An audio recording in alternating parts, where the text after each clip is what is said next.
Check, check, check.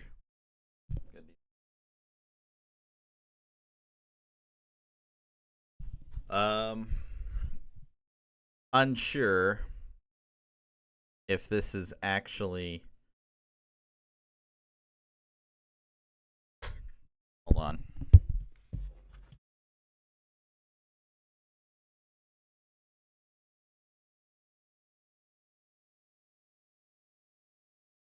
All right. Well, welcome to another edition of Dr. Delay. I guess I can share it to my billions of followers.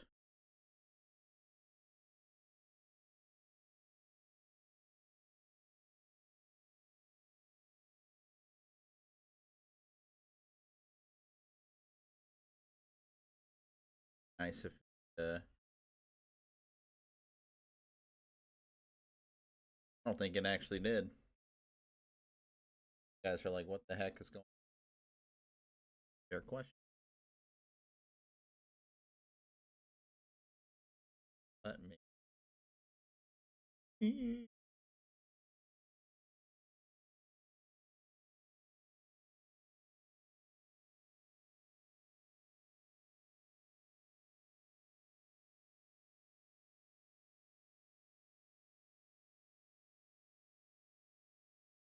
I don't even hashtags of the.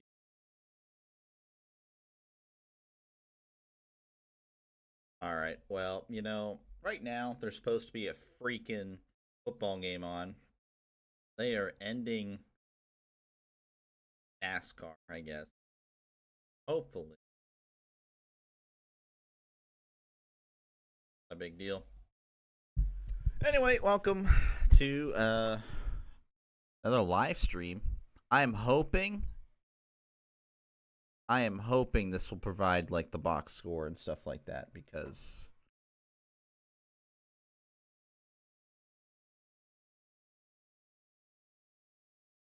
if not, well, geez, I guess, huh? Like that, maybe. I just want a box score, man. Give me a box score.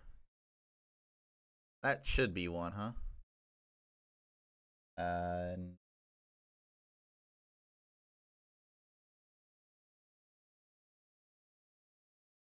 Sure, huh? I'll have to find a good box score in the meanwhile. Right now they are chatting.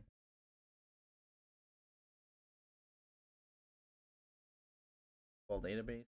Would that be it, huh? Previous.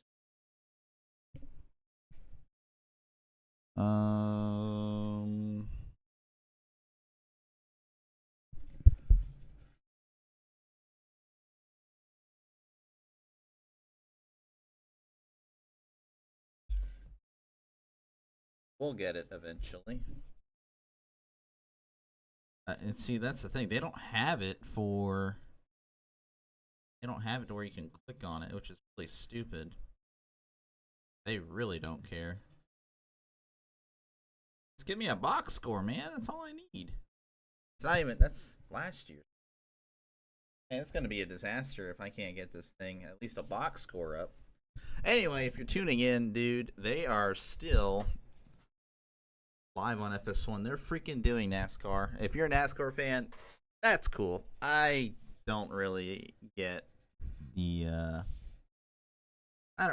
appeal to that, man. I'm not even gonna lie. Or was it a left turn, left turn, left turn? But if you're a NASCAR fan, hey, that's great. Great for you. Dang it, man. I don't know. Can't show the game. Ideally, this would be fantastic. Well, scores, maybe. Scores of college basketball, NBA. Man, we're getting. They not even on the wow. They hate the UFL. And everyone tuning in is like, "What the heck's going on?" Yeah, I don't blame you. I'm trying to find.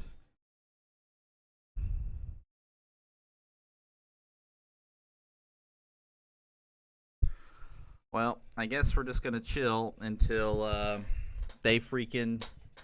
The kickoff is okay. So kickoff is now at 6:43 Eastern, 5:43 Standard. So Central Time. My bad. Which is my standard time now. So I guess we gotta wait for these drivers to finish. Of course, feel free to chat about whatever. You can chat about college basketball. I guess I can actually brag about my bracket here.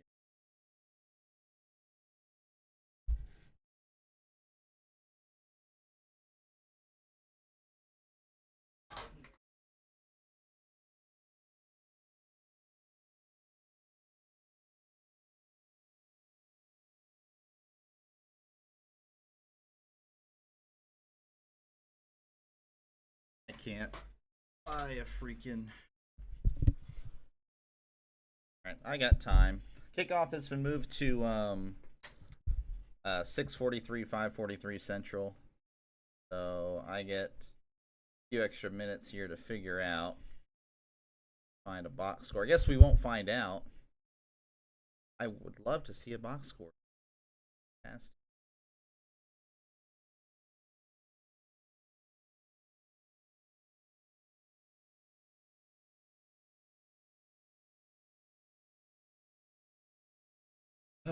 It's going to be pretty sad if there's nothing. Alt football preview and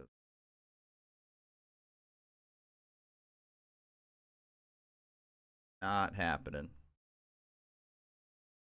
Probably not. Only wish. Just feeding these guys clicks.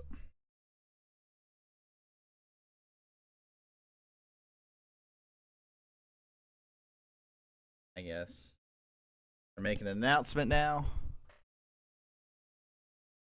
Okay. Thank you for letting me know. Starting on FS2. All right. We got it. We're on. All right. It's going to be play-by-play by this guy as I cut to them now and they say, "Yeah, we're going to take a commercial break." So that's fantastic.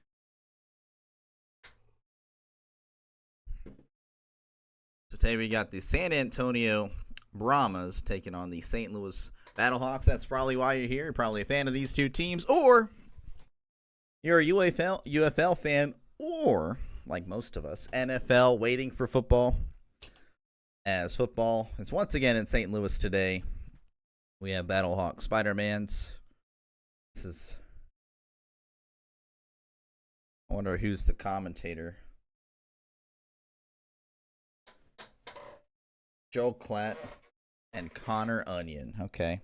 I like Joel Klatt. I don't know if you guys are college fans, then you definitely have an opinion on Joel Klatt. I like Joel Klatt. I'm a Joel Klatt guy. I find him very entertaining. I love his midweek stop by the Colin Cowherd thing. I always click. I don't really watch much Colin. Well, more so in football, but not really much anytime else. But whenever it's Joel Klatt and Colin Cowherd, I definitely watch. So we got Kellen Mond, the starting quarterback of the San Antonio Brahmas. Pardon me. We know him as I believe he was with the Vikings. Staying with the horns on the helmet, just from a different side. All right, as they are slowly but surely. Is it color? I guess it's Color Rush today. Like, what is this? Yellow and black, and they are. Or no, are they the home team? I'm sorry if they're the home team. My bad. I'm an idiot. Wade Phillips, head coach of the Brahmas, 7-4 record. He was the 2024 XFL Conference champion. Now it's going to be color and color. I was right. It is St. Louis being the home team. Yeah, get that ad off, please. Thank you. They have intros for each team. I don't know how I feel about this. It seems very... I don't know. I feel like I'm watching like the CDL. I don't know if any of you guys probably don't. If you watch the Call of Duty League, that's literally what this feels like. They have their own little intros before just running out of the tunnel. I don't know. Not really my thing. I guess you got to build the brand. That's what it's all about, trying to build the individual brands and hopefully get the UFL to stick.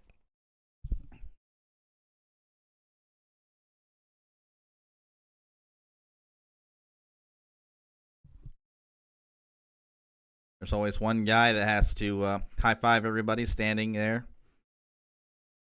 Always one player. It's always one player. Always one the guy that has to high five everybody. Or low five.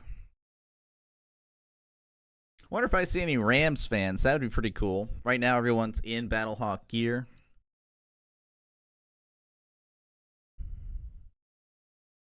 It's about halfway filled, so you know they got some life there. They got some you know, fans for sure. Yeah, it's always good to see, you know, something that obviously is a big deal. Lack of fan support has, you know, ended some previous spring leagues, so you definitely want the UFL to have the fans. I myself am debating on going to like a. So I live, I'd say about 3 hours from Houston. So do I go to a game? Kind of want to go, but you know, just all depends here. But we are waiting for this final commercial, hopefully, and then we'll get it going here. Yeah, I think I have to. I don't know if that's an ad, but I'm not trying to get canceled. I hate this. I don't think that's part of the actual game, but I do gotta move that. I cannot show. I don't think that's the actual thing anyway. Maybe I'm wrong. I have to hide it. So I'm sorry. I'm sorry. You guys can leave hate in the comments. That's fine. Hate me. I totally understand.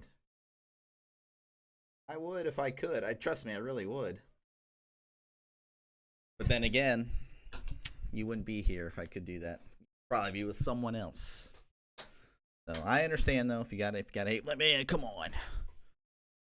So, but anyway, as we chill, I want to kind of brag a little bit, and it's not really that big of a deal, but I did predict the final two. Actually, the final four. I did. You know, pretty brave to pick all ones, right? But I did do that. I had the final two correct. I do have Florida winning, though I'm kind of leaning Houston at this point, but it is what it is. So I don't know if anyone wants to comment down below who you guys had in the final four. If your teams made it, that's great. Or if you don't care about college basketball, then you know what? You can stay silent. That's perfectly fine.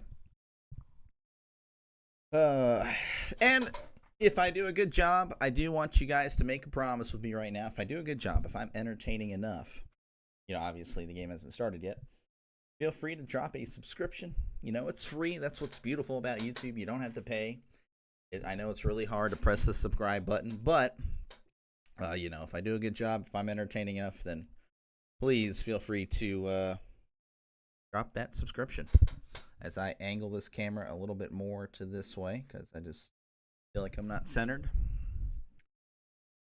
4:40, or pardon me, it's 5:42 where I live, but kickoff should be happening within 2 minutes, so just hang tight. I know it's annoying, just me talking over and over again.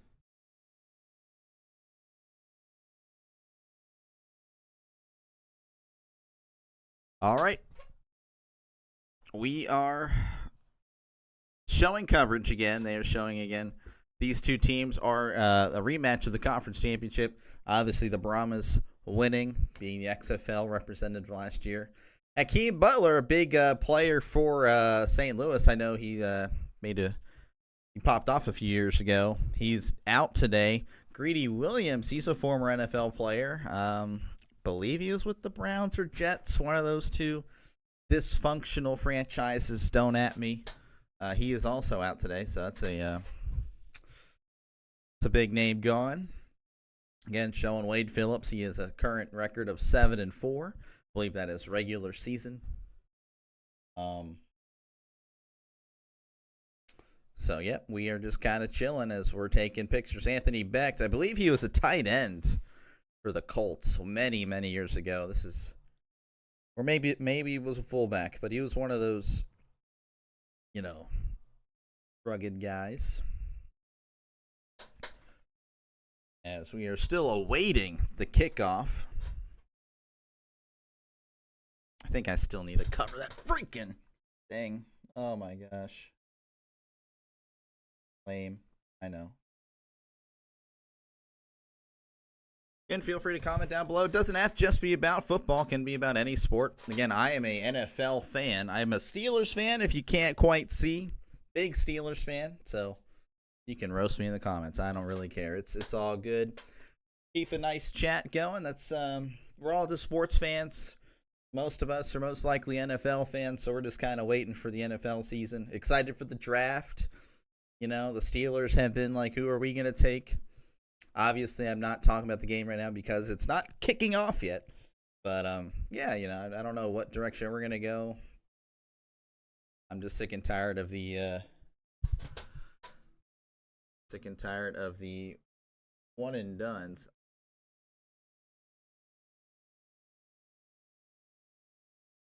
I hold on.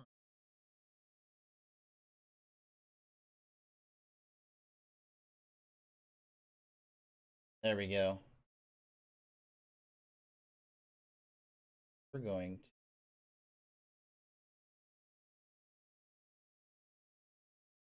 I know, it's really sketchy. I know, it's terrible, but we're going to go with it. That way you can see the score. All right, Battlehawks going to kick off to San Antonio. Here is the kickoff. Fielded at the 2. He's at the 5, 10, 15, 20, 25, 30. Tackled by number 10. And I'll try to get the names as soon as possible. But, you know, it's going to take me a little bit. I'm not exactly a UFL diehard. I'm not going to lie. So here comes Kellen Mond leading the San Antonio offense. He went 17 for 31 last week. 159 yards. So a lot of dink and dunking. But that is expected, of course, in today's version of football. A lot of safer throws, check downs. Of course, you can make the argument his quarterback play better than it was 10, 15 years ago, 20 years ago. Probably not. All right, in the shotgun, 2 receivers to the right, to the left.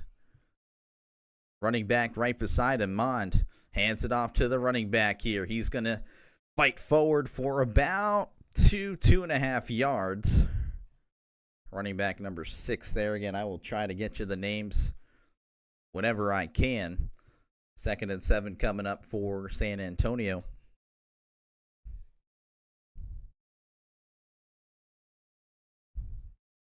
All right, 2nd and 7.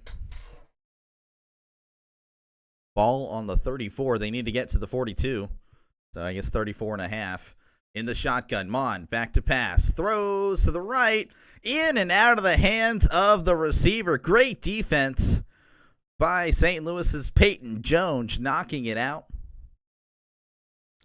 So it falls incomplete. Looked like a little bit of an out route on the right side. Maybe a curl. It was more of a curl. Couldn't quite secure the catch. Great. Again, Peyton Jones was right on him. 3rd and 7 from about the 34.5 line. 13:55 to go in the first quarter. Of course, this one just starting. They need to get to the 42. Empty set here in the shotgun. Mond back to pass. Steps up. Throws over the middle. It's caught by number 16 at the 50. Tackled at the 44. As he points to where they're going. Yes, that is indeed a first down. It's that gain of about 19 there. Yeah, it was a nice throw there. Settling in the empty space, and they are hurrying up here. They are at the 44 of St. Louis. 3 receivers to the right, 1 receiver to the left. Running back right beside him. Mond back to pass. Throws to the right. That's going to be in the turf. Incomplete. Off target.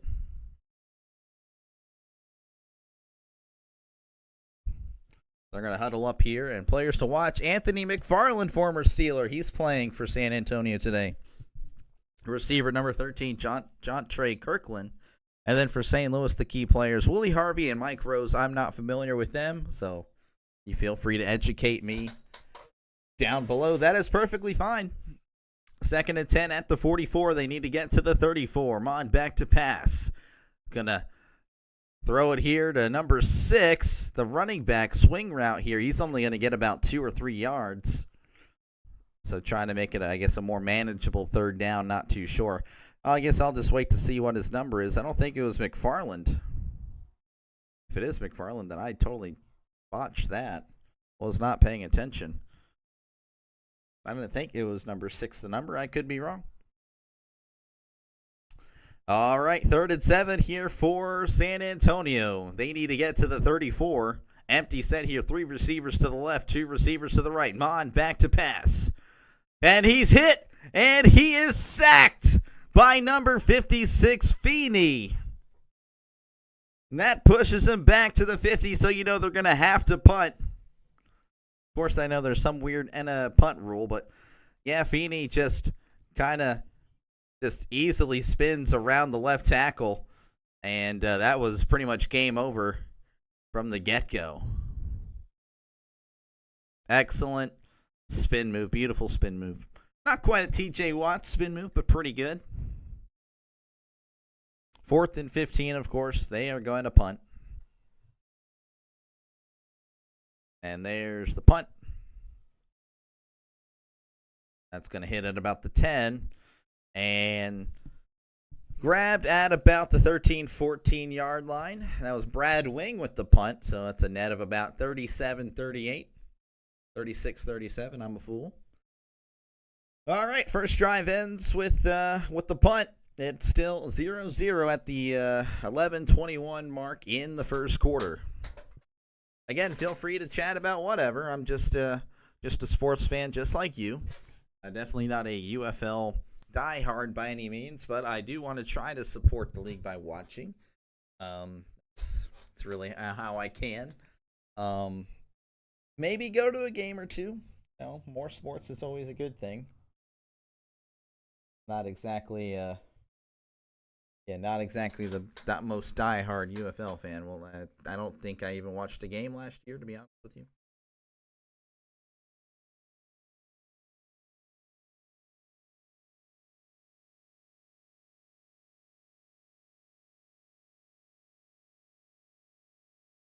Can't tell if that.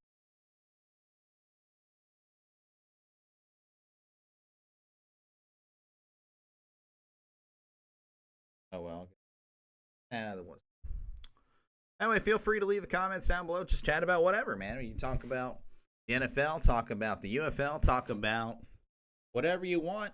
Again, we are in commercial break. 11:21 left to go in the first quarter. The Brahmas had a nice 19-yard completion there on 3rd and 7 to keep the drive going.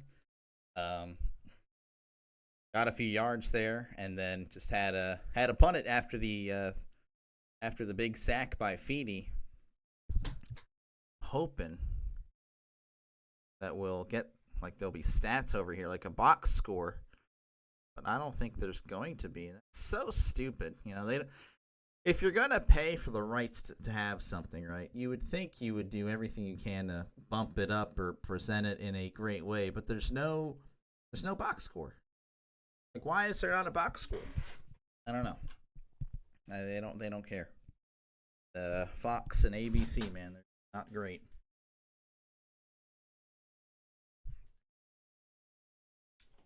And they're going to interview Feeney here, who had the big sack. That's pretty neat. I do like the it does feel like it's not professional, though. Like, the NFL would never do this. But I don't know. I mean, it's a neat little twist on the game. I don't like everything the UFL does, but, it's still pretty neat. All right. Hopefully we can get back on the field. Still talking. And now we're...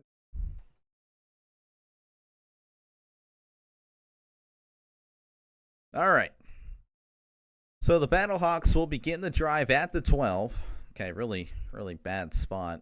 That was definitely fielded at the 14. Here is Wilkins, the quarterback for St. Louis. I didn't catch the first name. I'll try to get that to you. Play action, Wilkins. Little swing pass here. It might have been a run, and number 8's just going to stumble, and he just fell down. Number 8, just the running back there that made the catch. He just ends up taking a few steps and then stumbling and falling down. So it's Manny Wilkins last week against Houston, 17 for 22, 189 yards, 43 rushing yards, and 2 touchdowns. So definitely looks like he's a much more efficient passer and a runner, of course, than Mon. But again, it's only one game. You don't really know. 2nd and 12, loss of 2 by the running back there. They're going to hand it off to number 15 here, and he's got some space. He's at the 20, 21, near the first down. They are going to mark him a yard short. That was Sailors, Jacob Sailors, players to watch for St. Louis. Jacob Sailors, of course, the running back there. Jacor Peterson, number 1. And then for San Antonio, Kavion Patton, the defensive tackle. And then one of the linebackers, Tavante Beckett. So those are your key players to watch. Again, if I'm terrible with names, I will do my best, of course, to get the names down by the end of this one. 3rd and 1 here, hands off to Sailors. Sailors, tried. The second effort was great by Sailors, but a great defensive play by Phillips holds him. So it's going to be, I believe, just 4th and 1, not 4th and inches.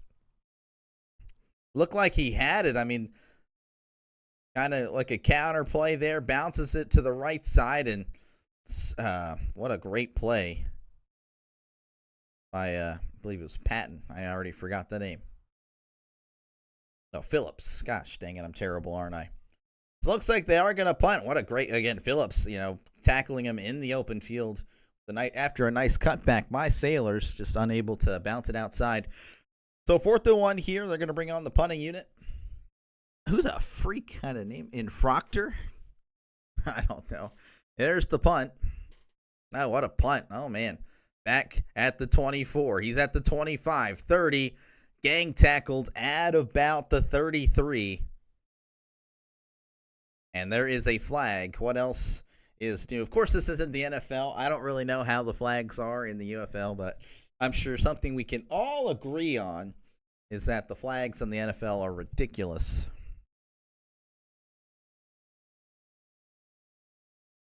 Chris Coit, the referee, kind of looked like Land Clark for the beginning.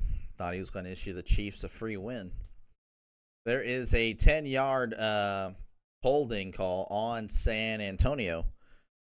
So they're going to, of course, back them up. And we're going to head to another commercial break with your score 0-0, 9:06 left to go in the first quarter.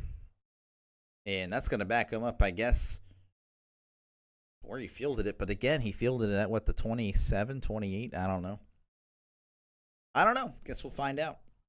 I don't know if that is accurate or not.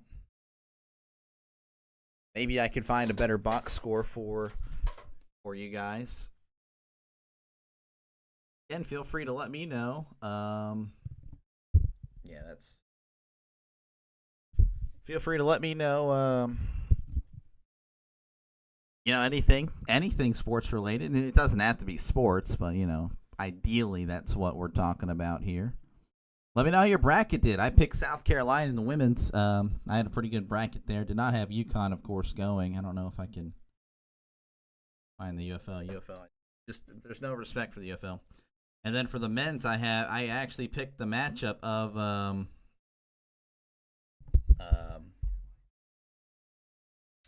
Florida and Houston. I can't think. Will we get something here from ESPN? Is that going to give me anything? No, it just gives me literally that. That is so stupid. They just don't care. Why would they care, man? It doesn't really, I don't know. It's not like you put money in it. Talk about, of course, your NFL team. Talk about your UFL team, man. Trying to convince me to watch more UFL games. Of course, I've been a little bit busier as of late. Kind of drained. I've been sleeping a lot. And tomorrow is going to get a little more busier, so I got to try to find a time to record another video series I've been doing on MLB The Show, the Pirates, rebuilding the Pirates franchise. May have to do that after this game, not too sure. But your score 0-0, Brahmas. 0 Battlehawks 0. 9:06 left to go in the first half. So we're just going to wait and chill for these commercials. That's always a killer.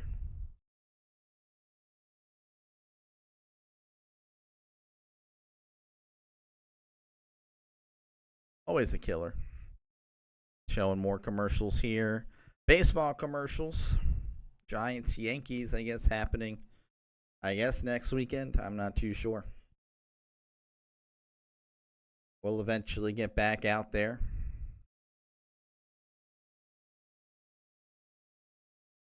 And 0-0 is your score. So I'm running a little bit behind. That's always infuriating. Always infuriating. I don't know if that means they switched it without me knowing. I would be kind of ticked. I think they switched it. Freaking A, bro. They did. Oh, my gosh. All right, third down. I apologize. Just leaving me hanging over here. So third down here for San Antonio. Again, I do apologize. They didn't make any freaking announcements. 3rd and 4 for San Antonio. 8:06 to go in the first quarter and counting. Mond in the shotgun.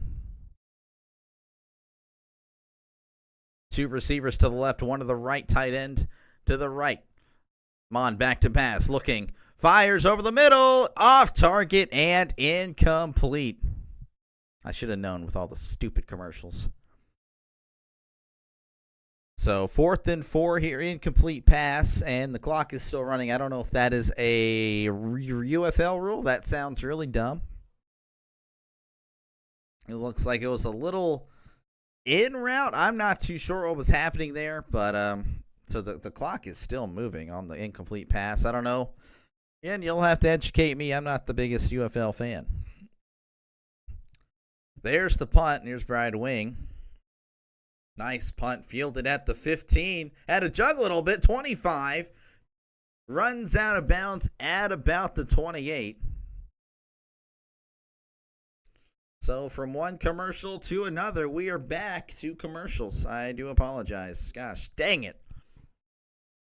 As they show off some, I think, Madden 03 music there. Let's get the party started. When it's time to party, we will party hard. Andrew WK. If you're an older person like me, you definitely know what song that is.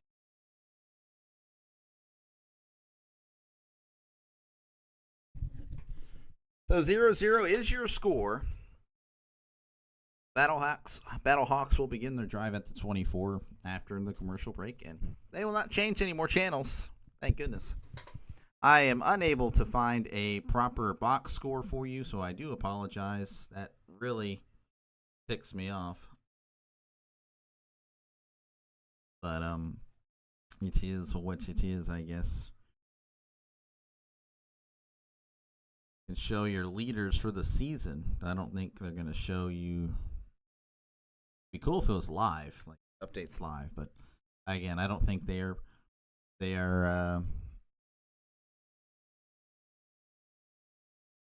show you that. That's, I guess, the odds. Oh, this is a failure of a stream, I guess.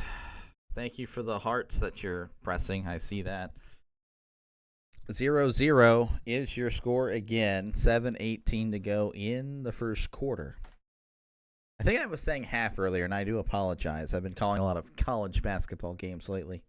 And that was a blast. I didn't think I would enjoy it as much, but it's definitely, I can tell you this, college basketball is much better than the NBA. It's not even close. It's such a different game. So much more heart, so much more passion. Definitely a much better game. More pure version of the game. A lot more heart. You know, it's it's fantastic. All right, we are back here. St. Louis. Offensive line. Jared Jones-Smith, Steven Gonzalez, Mike Panasuk, Abdul Beecham, Juwan Bushel-Beatty. Last week had 273 yards on the ground. I appreciate the stream. Thank you, Philip. I appreciate you, man. I do. I appreciate you stopping by. Hopefully, I earned a subscription. If you're already subscribed, thank you. Thank you very much. That's awesome. All right, St. Louis here at the 29, 1st and 10. Trips to the left, though. They are sending a receiver in motion. And it looks like it's like a little trickery here. Reverse as he crosses the 40, tackled at the 43. Jennings with the nice run there. Good blocking, of course. They just highlighted the great run blocking of St. Louis. Little reverse there again. So that's how you got to move the ball. I mean, they did struggle on the first drive. Of course, it is only one drive, so you can't call it there. 1st and 10 at the 42. Handing it off here to Sailors. Sailors is going to power forward to about the 48. I'm terrible with that. Wilkins. Gosh dang it.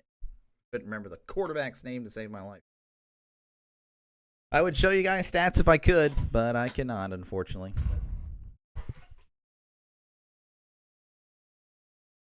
All right, here, 2nd and 4. Again, they are rushing to the line. Of course, 8 seconds left, so you have to at this point. Kind of jumbo set here. Wilkins back to pass. Play action. Looking, throws over the middle. Wide open is the tight end. That's Sutherland with the catch at the 35. Big play there. It's going to keep the drive going. Play action. Looks like he was running kind of a I've seen this play on EA College Football. I just couldn't tell you the name. Tight end running kind of this. Receiver running that. Need the Battlehawks today. We'll see what happens. Yeah. Hey. That's cool, man. Are you from the St. Louis area? Or are you just a Battlehawks fan? Just sorry about the Rams if you are from the St. Louis area. I know that's 10 years ago. So they are kind of there's a brief stoppage of play. I'm not too sure what's happening here, because they're just showing replay after replay after replay. Okay, we are back. 5:38 left to go in the first quarter in the shotgun. Here's Wilkins back to pass. Wilkins scrambling to his right. And he's going to take off and run. He's at the 40, 45, 50. So I don't know what happened. I guess there was a holding call. They didn't really announce it in my ear. They were just showing replay. So I do apologize. I guess I'll turn him up if I did miss it. But he does take off, and it's going to make it 3rd and manageable here. 3rd and 2 at the 50.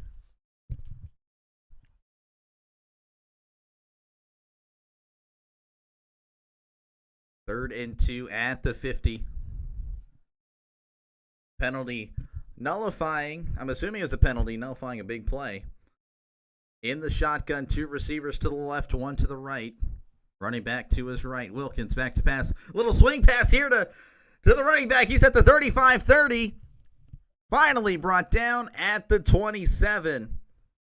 Sailors he was free from the get-go. No one covered him.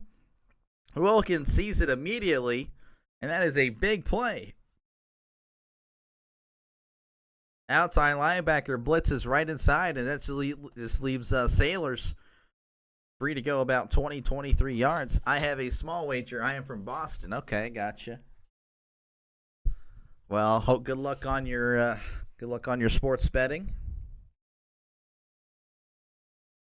I don't want to assume you're a Patriots fan, but we may have had some problems with you guys over the past few years. Wilkins back to pass, and he's going to take off and run. He's at the 25. He's going to run out of bounds at about the 21.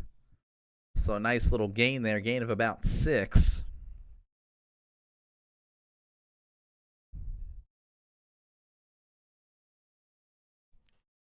As the clock will continue to run here, of course. 2nd and 4 for St. Louis.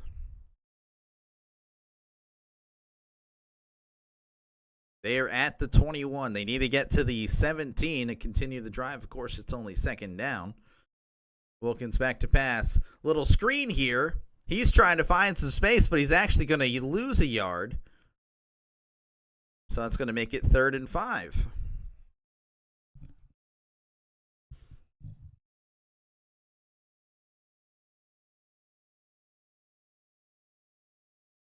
And they are not really going to the huddle. They are going to just kind of do the same formation here. In the shotgun.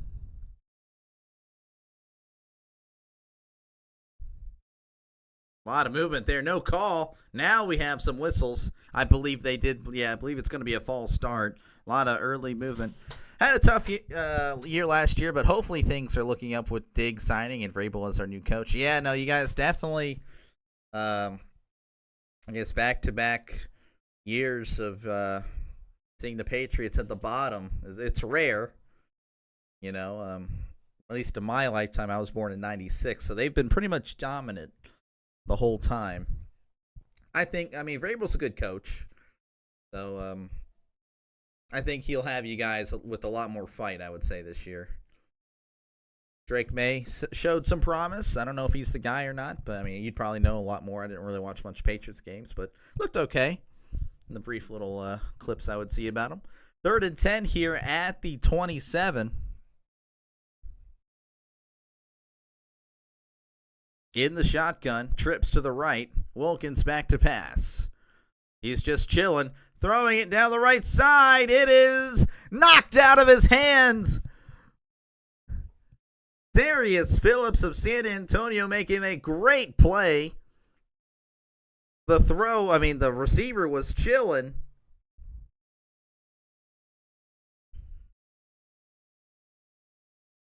Put a lot of air under that one. He was free. He was wide open. Would have been down at the 5.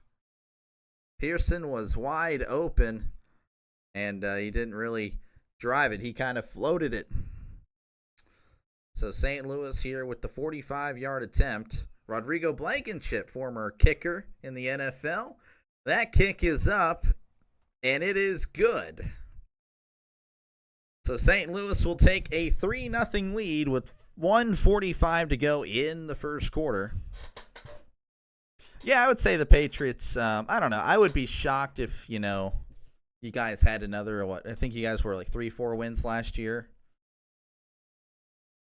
I don't know. I would expect you guys, I'm not going to say maybe around 500. That's probably the best, but I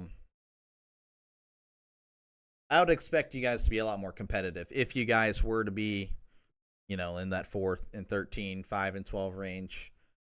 Be a lot more competitive this year. Oh no, he sunk it right down the middle. Blankenship played for the Colts. That's how I remember him. His glasses. I'm not a Colts fan by any means, but yeah, that's cool. I actually do have met a friend online. I know, but he was from the Boston area. He's a big Celtics fan. I actually went up and visited. So I'm from Pennsylvania. I live in Texas, but whenever I went back to Pennsylvania to visit some family, I went ahead and went up Stoughton, I believe. I believe that's the town's name. You might be able to maybe recognize that. But yeah, I met with him. Ate at a Buffalo Wild Wings. Then he took me where we were just at the mall and went to this Patriots shop. And already I'm cringing, because I can't be. I had Steelers gear on too, But it was fun, it was a great time up there. But yeah, I don't really. I'll be honest. I did hate the Patriots for a long time. A lot of my, me growing up as again seeing the Steelers lose to the Patriots in the postseason, and that was never fun. We would get you guys sometimes when you guys would come to Pittsburgh, but of course that was only in the regular season. But I don't know. I don't hate you guys anymore, but I don't know. I guess I have no problem with you guys. A coworker of mine lives in Stoughton. Not a bad place to be. Yeah, no, he loves it there. But yeah, no, it was a neat place. It was very neat. Very neat. But we are back here. San Antonio have done pretty much nothing. They did have a nice opening drive, but then that was ended by a sack. The Battlehawks, 3 and out on their first drive, and then had a nice little drive here, kind of stalled out as they got closer to the end zone. They had to settle for 3. 3-0 is your score, Battlehawks. Up with 1 minute, 45 seconds. It is loud in my ear in the first quarter. Blankenship here with the kick. That's going to be fielded in the end zone. He's going to take it out. He's at the 10, 15, 20, 25. Tackled at about the 31, as is most kickoffs nowadays. They are returned to about that 30-yard line area. And that's going to bring out Kellen Mond. 9 plays, 25 yards for San Antonio in the first 2 drives. Again, they had a nice little drive in the first one, but the first drive of that big 10-yard sack knocked him out from taking a long field goal. So 1st and 10, ball on the 31. Mond in the shotgun, 3 receivers to the left, 1 to the right. On back to pass. Going to check it down here, little dink and dunk action here. Stop route. It's going to get him about 4 yards. So 2nd and about 6.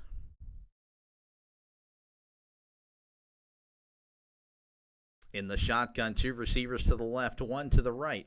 Mond is just going to hand it off here to the running back. He's finding some space. Gets to about the 39. That was Corbin.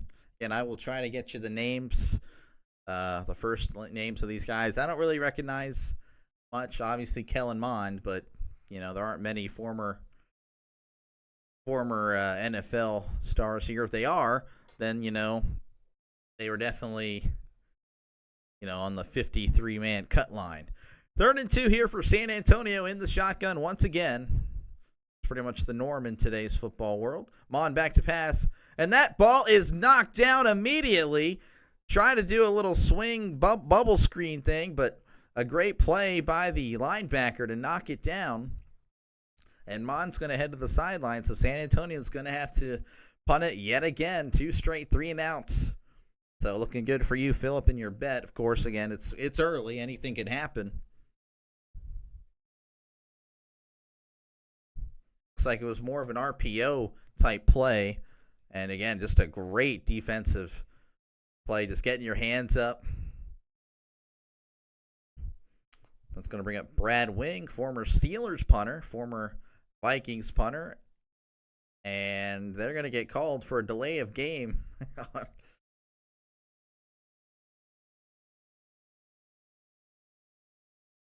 Brad Wing was asking for more time, but you had a full 40 seconds. I don't really... may have been 30. It was 40. So more dead time. That's what we all love. John Wade Phillips looking kind of confused on the sideline. It's never good. Of course, he is kind of older.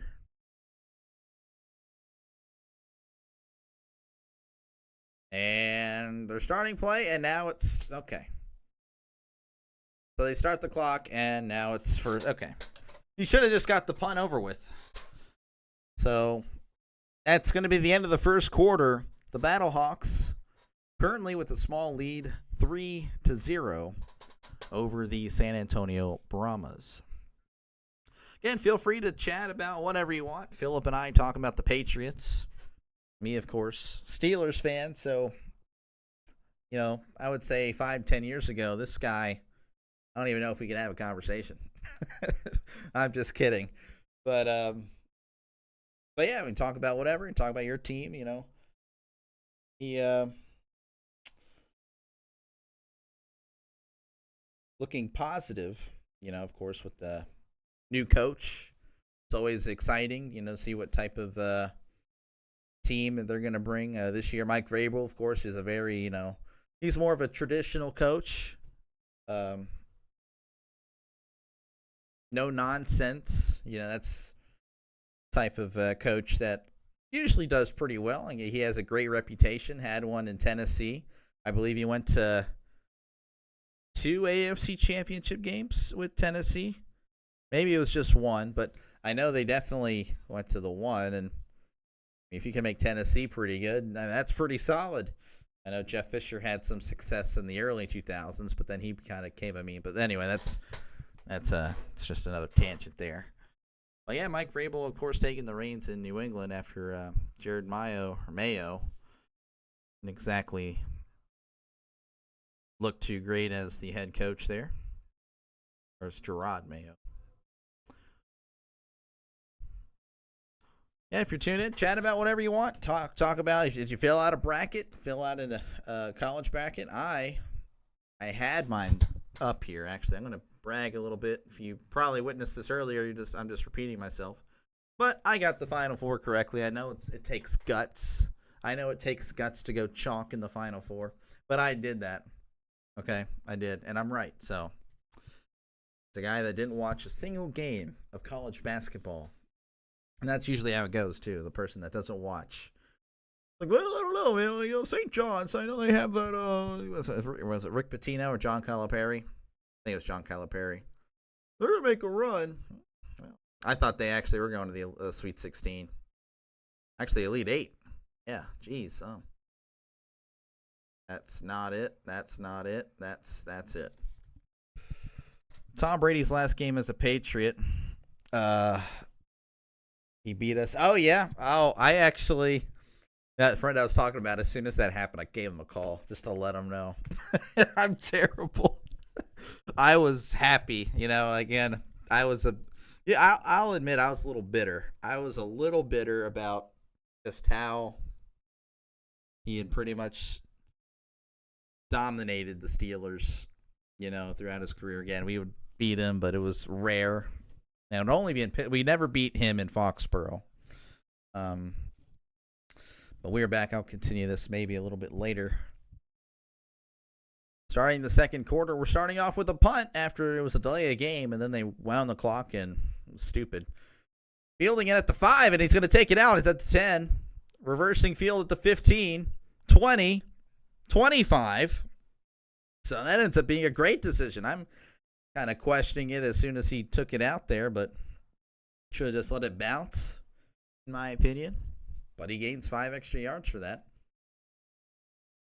So St. Louis up 3-0 as we get this second quarter started. 14:43 left to go, of course. They're going to be at the 25 after the 20-yard punt return. Battlehawks scoring 3 points on their previous possession.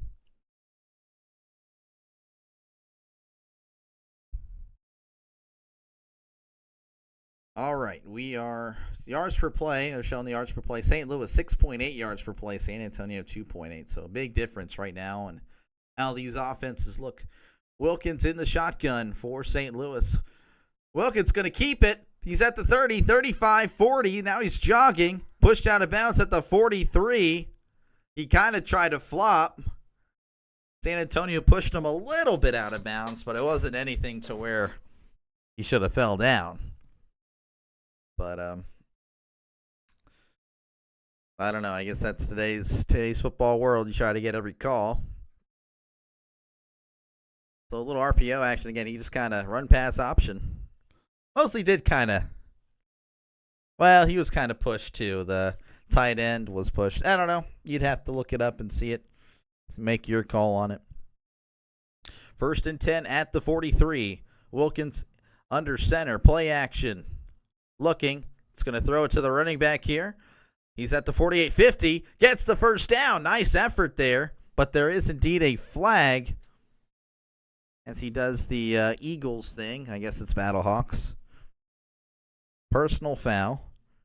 Roughing the passer. Okay, so personal foul call on San Antonio is going to tack on 15 to that first down catch and run. Yeah, so he throws it, takes 2 steps and shoves him to the ground. 1, 2, 3 steps and just Shoves Wilkins to the ground. That's pretty crazy. Wade Phillips can't believe it. Of course, he's more of a he played or he coached many years ago, and that probably wouldn't have been a foul. You could pretty much have open season on the quarterbacks about 20, 25 years ago. Maybe not open season, but, you had a little more leeway. So St. Louis already at the 31 in the shotgun. Wilkins hands it off here to number 41, and he's going to fight forward for about 6 yards. Nice little tough run there. And 3-0 is your score.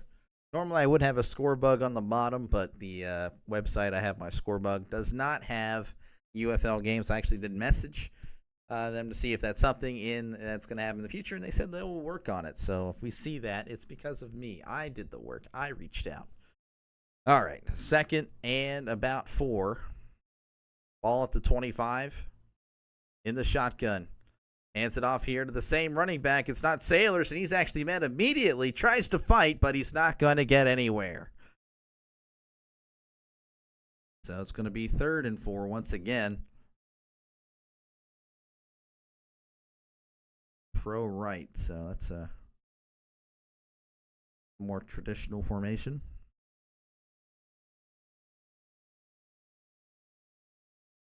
Wilkins is 3 for 4, 32 yards today. It did have a nice little scamper earlier in the drive. Of course, this isn't looking like pro right that I know of. In the shotgun, back to passes Wilkins. Pass is thrown. It's complete. He caught it past the first down marker. Was driven backwards, but I believe they are going to give him forward progress for first down. They do. Taking what they give you right there. Needed 4, you'll take 5.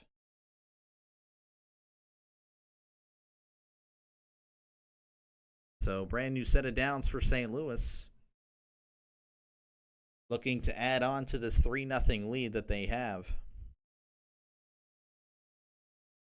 1st and 10 in the shotgun. Wilkins keeps it. Trying to get around the edge. And he's actually going to get back to the line of scrimmage. RPO option there. He decided to keep it. Wasn't the worst decision as the running back got met immediately, but he does not get anything from it. 2nd and 10 at the 20. Wilkins in the shotgun, 2 receivers to the right. 2 receivers to the left. Running back moves to his left. And they're going to hand it off to Sailors. Sailors, he's at the 15, 10, 5, touchdown, St. Louis Battlehawks. Jacob Sailors just slithering around, just barely touched there. He was touched a few times, but he's so shifty and fast that was just pretty much impossible for St. Louis to defend. Good blocking, of course. It's something that they touched on at the beginning of the broadcast, that St. Louis apparently had broken the record for the most rushing yards in the UFL. Of course, there's not many years of the UFL, but still pretty impressive. 275 yards or rushing yards in last week's win. And they look pretty good today. I couldn't tell you how many stats they have because Fox Sports does not have a good website and doesn't care about the UFL, apparently. They don't have a box score. Lame. All right, so they're going to go for 2. That means they're at the 5. That's something I'm just going to have to process. They're up 9-0 again. They're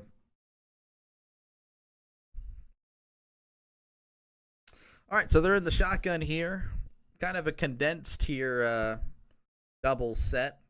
2 receivers to the left and to the right. Here's Sailors. Sailors going to take it. Going to power through. They're pushing, and he gets it. So the 2-point conversion is successful. Pardon me. So St. Louis will take an 11-0 lead as there is now 11:04 left to go in the second quarter. 11-0 Battlehawks leading the Brahmas. Brahmas not looking too hot. Let's see. Okay. Again, feel free to chat about whatever. I mean, Philip and I were talking about the Patriots earlier, and I believe, what was I going to say about Tom? I don't know. I just remember that I do not. Oh, yeah. I was happy that he lost his last game as a Patriot, not going to lie. And it was in Foxborough. I said something else. What did I say? I'm sorry, Philip. If you're waiting for that end of the story, I cannot remember. Just know that I was a hater. Kind of like how I am now with the Chiefs in a way. I'm not a cannot stand them. Though, I don't know. Like I didn't watch. You guys might judge me, and that's perfectly fine. I did not watch the Super Bowl this year. This was the first Super Bowl since I've been sentient that I did not watch. I was just kind of upset with how the NFL product had been going at the time. I felt that the Bills were screwed. Was that the AFC Championship? Yeah, it was, wasn't it? Yeah, I don't know. I just I did not watch the Super Bowl this year, but hopefully that ends next year. Like to see the AFC finally put up a fight. It would be nice. You know, the Bills, of course, look like a team that can do that. Love to see my Steelers back into the thick of things instead of being a 9-8, 10-7 first round loss meme. That'd be fantastic. That would be great. I'll take a sip here of coffee. Had a little bit of a late kickoff. Started about 15 minutes later than it should have, or it was expected to. So it's going to run a little bit longer today. Not really a problem for me. I guess it is a little bit of a problem for me because I got to record a video after. I'm going to be tired. I work in the morning. I don't know. I'll just have to suck it up, huh? It's life. Battlehawks again up 11-0 with 11:04 left to go in the second quarter. Again, feel free. The advantage of watching me, I'm not saying that I'm the greatest thing in the world, but not many people watch me, right? That's a great thing for you. If you're just a guy that wants to talk about sports, just go ahead, leave your opinion. I will definitely see it. Not during gameplay. I'll try to, if I can manage both. I'm still kind of new at this. But, if you just want to chat about whatever, I will see your message. That's pretty much what I'm saying. Because, there's not many people watching this little guy that does this every now and then. Of course, if you do find this entertaining, I will not be upset if you decide to subscribe. Definitely helps me out. All right, we are back here, and they are kicking off. Blankenship kicks it to about the 6. He's at the 15, 20, 25, 30. Met at the 33-yard line, and that's where San Antonio will start their drive. They're going to interview, I believe he was played for the Cowboys, Mark Colombo, lineman. I think he was with the Cowboys. I'm pretty sure. Either that or the Giants, but I think I'm mixing him up with someone else. So the St. Louis Battlehawks already with 90 yards rushing, 7.5 yards a carry. They are crushing it. This is great. You'll definitely get a following. I hope you are correct, as here's the first carry, and he's going to get about 2, maybe 3 yards. I don't know. I know there's a lot I can work on. Definitely inspired by a few other YouTubers that I watch. One of them's actually, I'm competing against him right now, but he's blowing me out. Jaguar. If you're a football fan, you probably have heard of him. Does a lot of the quirky stuff about the NFL. If you haven't heard of him, feel free to check him out. He's great. His videos are really good. 2nd and 8 at the 35. Play action. Mon scrolling. What the heck is scrolling? He's going to his right. He's going to move to about the 40. I don't know what scrolling means, but hopefully I never say that again. I probably will, though. Scrolling. Scrambling. Rolling. Scrambling. Rolling. Scrolling. Yeah, that's me. Scrolling. I should just say scrolling. I'm going to make that a thing. Maybe that catches on one day. Scrolling. We are scrolling, I guess. I don't know. Scrolling. 3rd and 3 here for San Antonio. They need to get to the 43 in the shotgun. Mond back to pass. Looking. Finds the tight end. He's at the 45. Tackled at the 47. So they're going to keep the drive alive. I believe that's only their second first down of this one, too. Again, the previous drives have been 2, 3 and outs. Mond kind of firing that in there with a lot of mustard at the 47. Back to pass is Mond. Throws to the left. It's just a flat-out drop by number 80. And you're seeing why he's playing in the spring league. That was there. I don't know. Maybe they'll show it. It might have been behind him. I'm not too sure. But it's still like right. It felt like it was catchable right there in the armpit. Of course, if you're going and getting it, you see? Catchable. Not catchable. You know? I just educated the youngins. 2nd and 10 at the 48. Mond back to pass. Going to swing it out to the running back, McFarland. McFarland is going to lose about 3. Great tackled in the open field by Dennis. That's a great name. Great last name. I don't know about a last name. Great first name for sure. So Mond having to resort to the running back immediately. The O-line kind of just split. 3rd and 12 for San Antonio. St. Louis is loud, one of the rowdiest UFL fan bases. 3rd and 12, Mond back to pass. Throws, and it is dropped. Oh, my goodness. Threw it past the sticks, which is something that is commendable. You just see way too many people on 3rd and 12 dunk it out for 3 yards. I believe, though, he had it in his hands but couldn't survive the contact, so it falls incomplete. And again, I guess I'm still learning, but that was an incomplete pass, and we have a running clock, so I don't know. You would think the games would only be about 2 hours then, but they're still going to be 3 hours. All the commercial breaks. Here is Brad Wing, 4th and 12, and almost blocked. Again, that protection's not that great. Fielded at the 9. He's at the 10. He's at the 15. At the 20, jogs out of bounds at the 22. So nothing doing there for San Antonio. The Battlehawks still lead 11-0. 7:27 left to go in, or 7:32 left to go in the second half.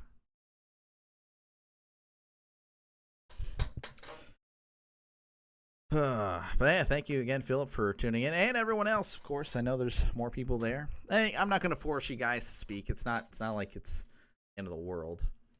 But I'm just saying, if you're a person that just has sports opinions, for one, I know that I would. I do not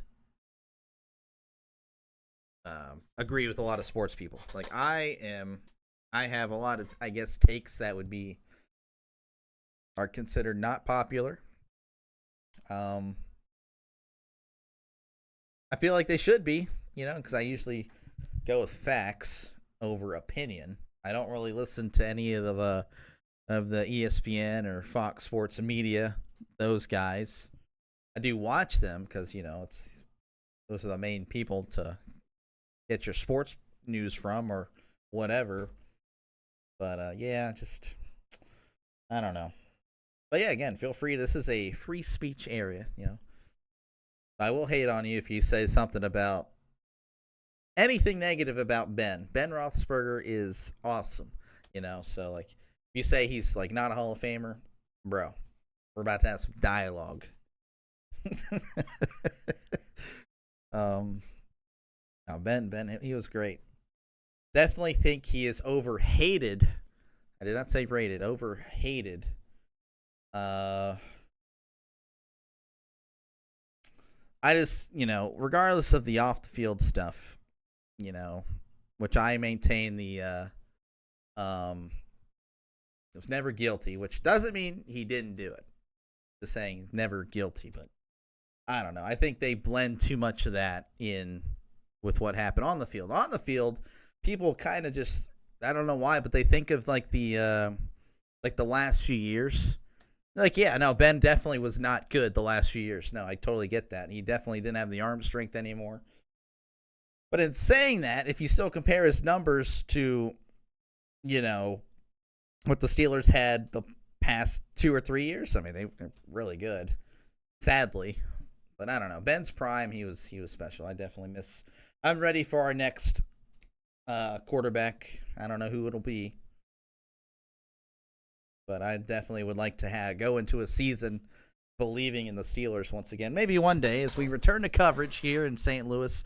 St. Louis up 11-0 over San Antonio.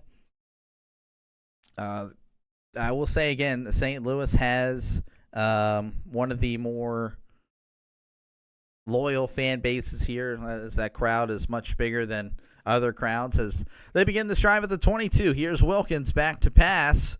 Wilkins gonna air it out. It is caught at the 35, at the 30, 25, knocked out of bounds inside the 20. What a huge play. Wilkins finding Jennings down the left side.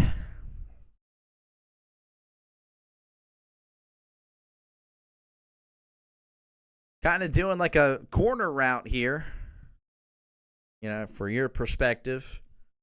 Just nice throw there. Not exactly the prettiest spiral, but against there, Jennings did have to come back a little bit.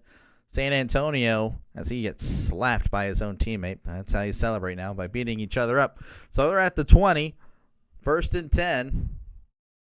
Wilkins hands it off to Sailors. Sailors powering forward's going to get about 2. The hard-fought 2 yards there by Sailors. Wilkins, 5 for 6, 95 yards in this one. Total yard comparison, 186 from St. Louis, only 46 for San Antonio. And for rushing yards, 92 for St. Louis, 18 for San Antonio. First down difference, again, we've mentioned it earlier, San Antonio only has 2, St. Louis at 8. And yards per play, St. Louis at 10, San Antonio at 2.5. So it's just a huge difference right now. 2nd and 7. Toss here to Sailors. And he's going to be met in the backfield by a couple of Brahmas, and he's going to lose a yard. So good defense there by San Antonio.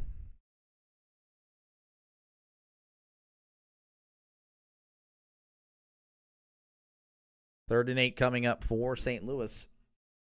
Need to get to the 10 to continue this drive.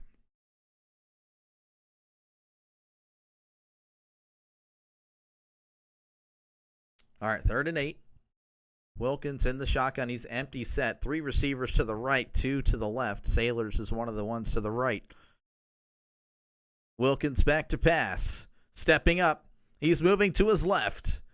And he's going to take off and run, but he's only going to get about 2 or 3. And as he stands over the defender, and I believe he may have drawn a flag. Wilkins was standing over the defender. He did stiff arm him to the ground. The defender got up, knocked the ball out of his hands, and then, of course, Wilkins kind of starts stumbling backwards. I would be really upset, honestly, if this is on San Antonio, because he was clearly standing over the guy. I mean, that's all I'm going to say. He was clearly looking down, taunting. So he stands over him, gets up right on him, and then Mayfield, personal foul on number 28. Wow.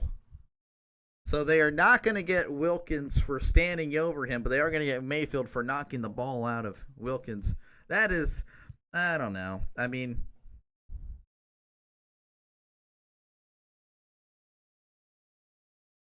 should have went both ways. Joel Klatt agrees with me.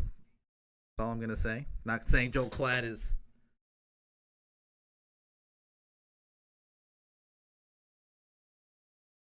Dean Blandino is agreeing with me. He does say the retaliation trumps everything. So I don't know. I think it should have went both ways, offsetting, obviously. So 1st and goal for St. Louis. This is really good news for Philip, who has a bet on St. Louis. Sailors gets the ball. He's going to be crushed in the backfield by a plethora of Brahmas, but there is another flag.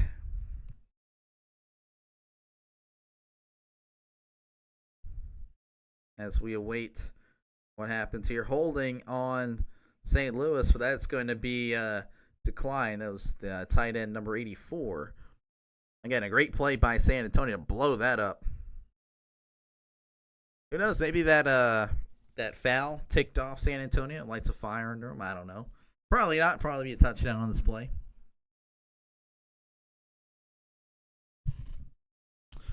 All right, 2nd and goal. Ball at the 9.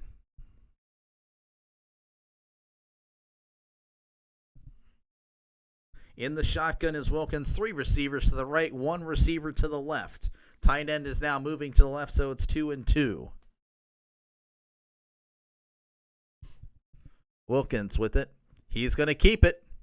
He's running. He's at the 9, the 8, the 7, the 5, 3. Knocked out of bounds at around the 2. So they get back to the original start of this set of downs. Could not find the words there. That's my bad.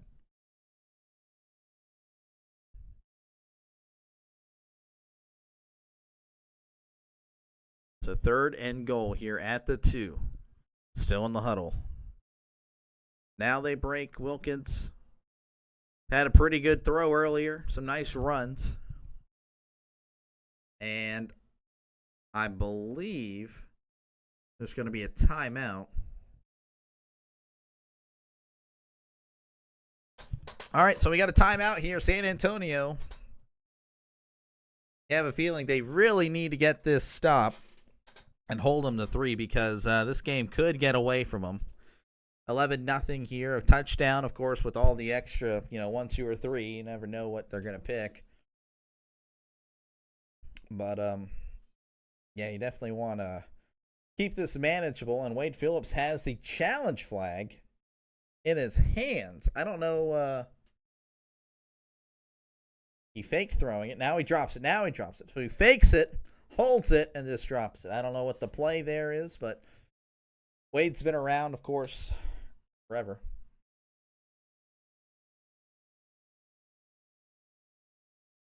Oh, you could challenge a penalty, a super challenge.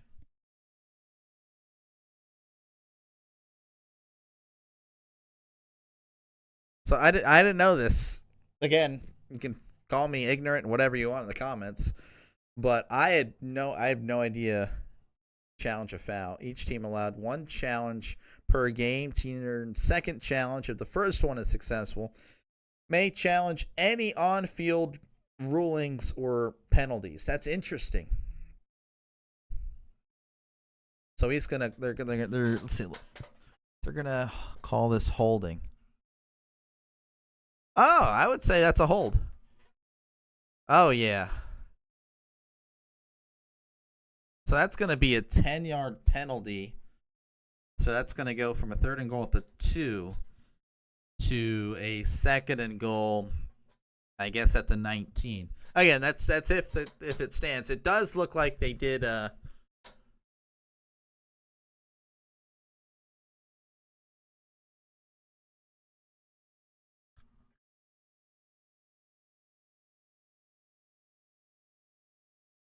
Wow.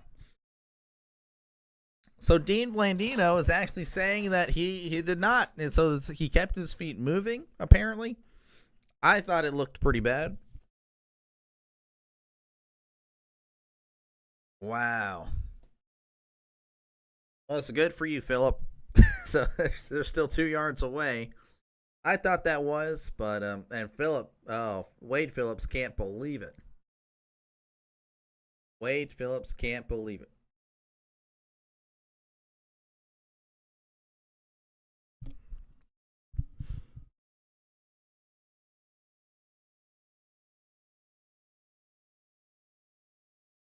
Joel Klatt doesn't like the call. Joel and I are just in step, apparently. But we are not referees. 3rd and goal here at the 2-yard line. Hands it off to Sailors. Sailors is met behind the line. He's actually going to lose a yard. But there is another flag. That one was about to hurt if called. Yeah, it was going to look a little tough here for St. Louis.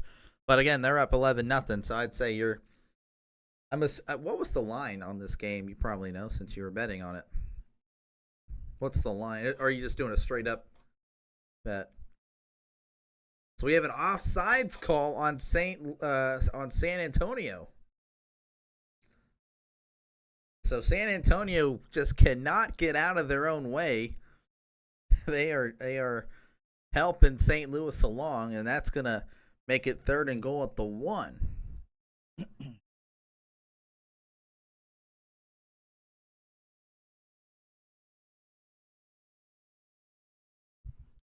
3rd and goal at the 1 in the shotgun is St. Louis. Handing it off to Sailors. Sailors fighting, extending, and the ball is loose. And San Antonio with it, but did the ball cross the line is the question. San Antonio does have it.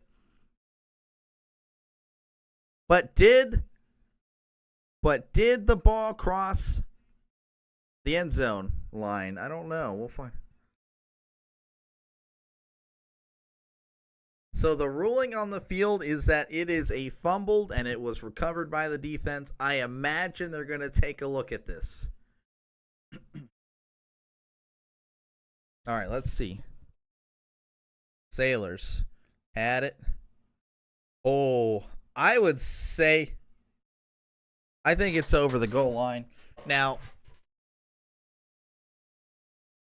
they never actually show the ball over or touching the goal line, but you can kind of assume.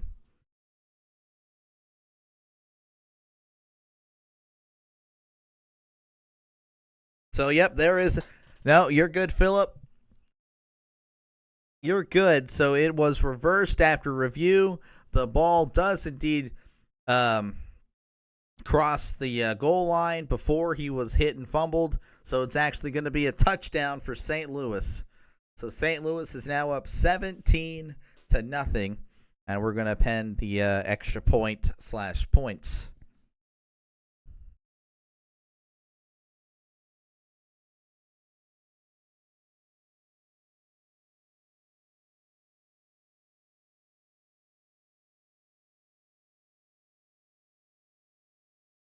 So Dean Blandino coming in saying, yep, we had multiple angles, but he does want to debate Joel with the holding call, which, again, I think it was a holding call. So they're going to go for 2. That means they're at the 5-yard line. In the shotgun, Wilkins back to pass. Slant route, it is.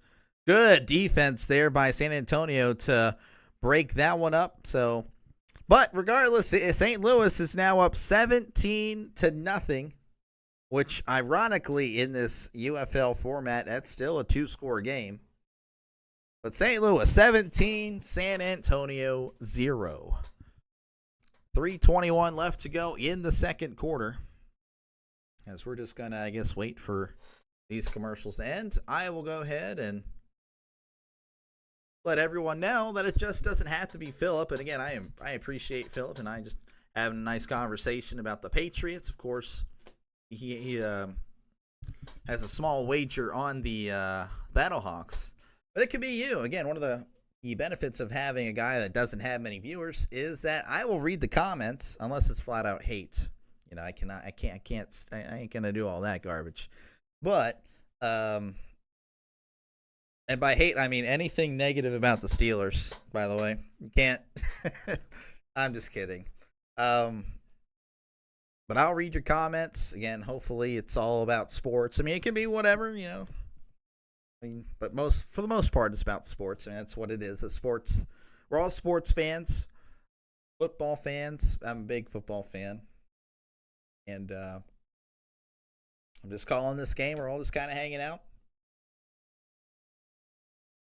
The only reason I'm doing this is because I know there's not many people that have FS1. I'm a clown that still pays for YouTube TV despite them hiking up the prices. So I'm like, why not? Let's see what happens. And for the most part, you know, I got a pretty nice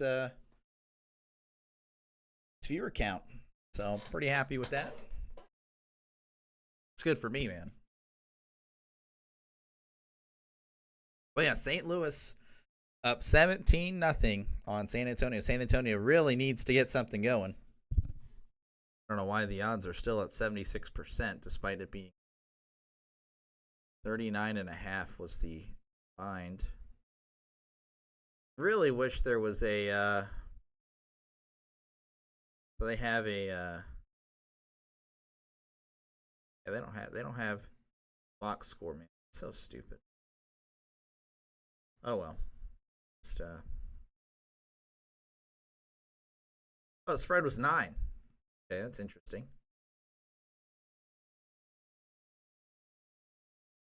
Doctor, we got to win today. I know, man. I got home from work and took a nap.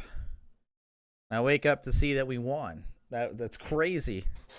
Winning in extras. Apparently Tommy Pham was the one that did something. But good for Tommy. Yeah, I can't believe that. I'm happy, but let's see if we can actually get back to 500. Jeez, sad. All right, 3:21 left to go in the second quarter. St. Louis all over San Antonio 17-0. Here is the return. He's at the 25. McFarland trying to get away, but he's actually going to lose a yard or two, the former Steeler.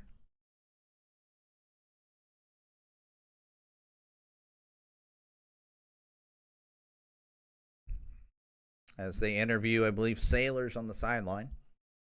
Again, feel free to chat about whatever you want in the comments. Could be whatever. Sports. I don't know. I'm just chalking fill the air at the moment. Sailors, he has 138 yards in this season, not the game. So pretty good so far. 17-0. Mond in the empty set. Back to pass. Going to check it down to McFarland. He's at the 30. 35. Pushed out of bounds at the 42. The former Steeler getting some action here today. Never could quite hold off. I believe he was he there before Benny Snell? Draven would probably help me out there. I don't know. He was with the Steelers for a few years, just never was a mainstay, obviously. As we have a stoppage of play.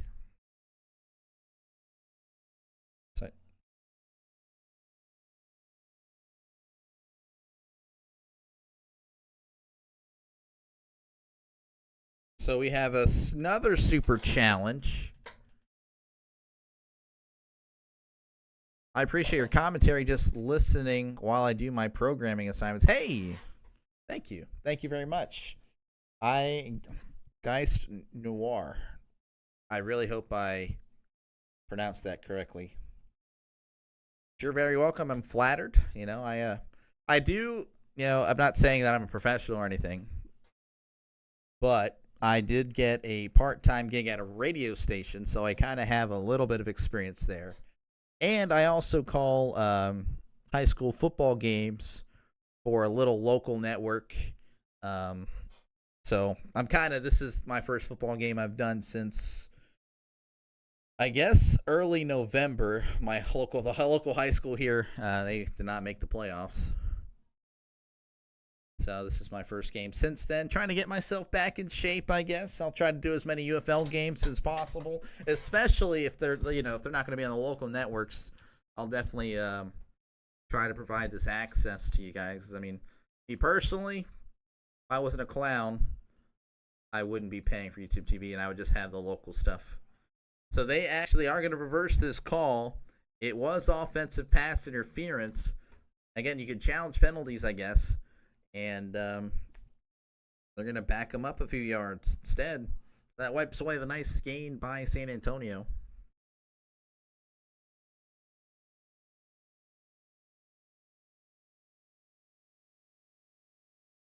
So, yes, he does make contact. He starts blocking him before the catch was made. So, again, 1st and 20 here at the 14. On back to Pat. No, it's going to be a delay. Hands off there to McFarland, and he's only going to get about 4. Delay is actually how you pronounce the doctor thing. Dr. Delay. It's a play on my name, which is Lay. First initial, D, Delay. That's where you get it. I'll try to get the rights to actually spell the word D-E-L-A-Y. Makes it a little easier. People like Dr. Delay. Dr. Delay, what? 2nd and 16 at the 18. On in the shotgun. Back to pass. Trying to get away. He's going to tuck and run. Not much happening, and he's just going to get back to the line of scrimmage. This offensive line isn't really holding up much for him, as St. Louis is making their presence known. 2-minute warning here. St. Louis 17, San Antonio 0. You're listening to me right here, I guess, on Dr. Delay. There you go. I don't have any commercials, so I can't cut to commercial.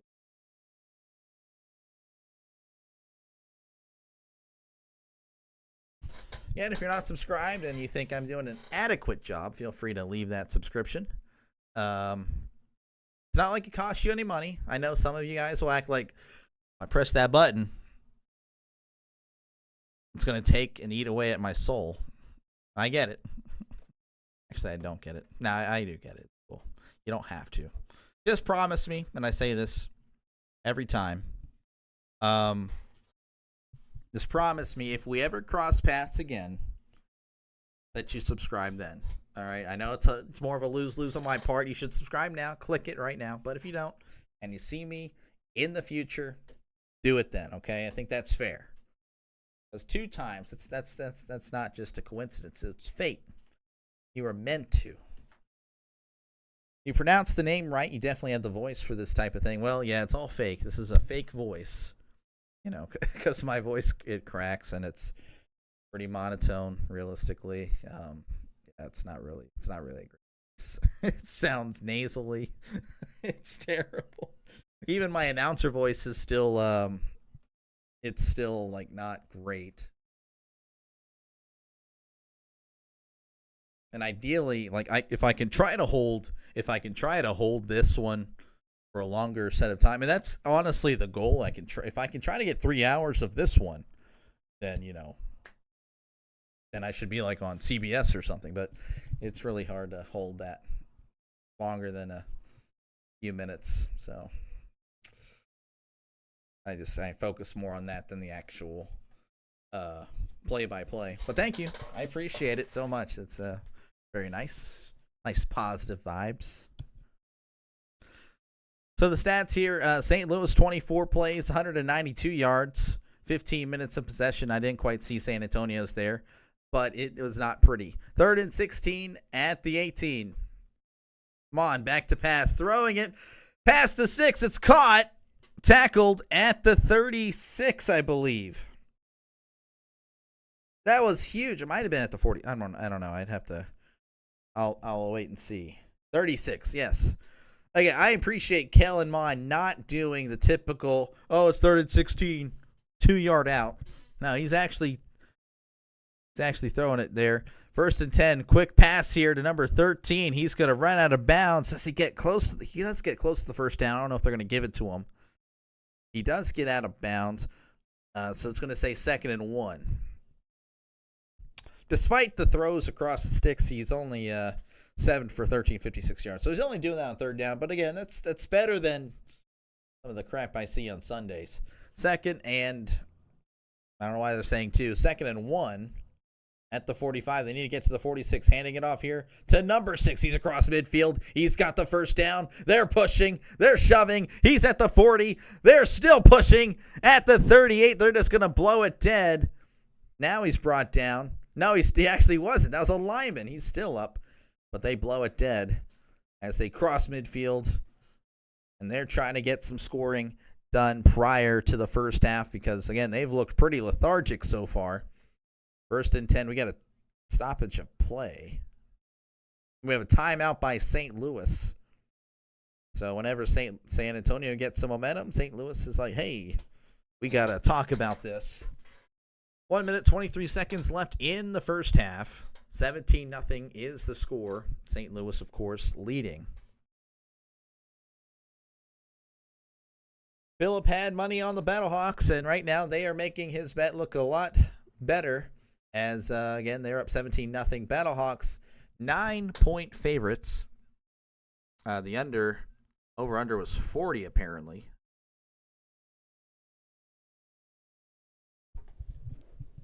So we can all I guess we could cheer for St. Louis for Phillips' small wager. Triskaideka, hello. It's a long-time fan there. Triskaideka, how's it going? Just covering some UFL action today. Driving back to work. Man, you're always working. Hopefully you had a good weekend. Hadn't seen you in a while. Talked to you in a while. All right, St. Louis up 17-0. San Antonio is driving. They're at the 38. 1st and 10. Two receivers to the left, one to the right. Mon back to pass. Mon shakes off a sack, but he can't shake away the next one. Big sack there. He's going to lose about 10 yards. Kellen Mond, again, the offensive line, not exactly the greatest. He does get away from the first pass rusher, but unable to get away from the defensive tackle. So it's 2nd and 17. They're at the 45. Mond in the shotgun. Back to pass. Mond looking, patting the ball, throws. Oh, it's incomplete. Just over the outstretched hands of Harris. Come on, defense. Yeah, right now St. Louis is stepping up after looking shaky the first few plays of this drive. They're stiffening up here. It's 3rd and 17.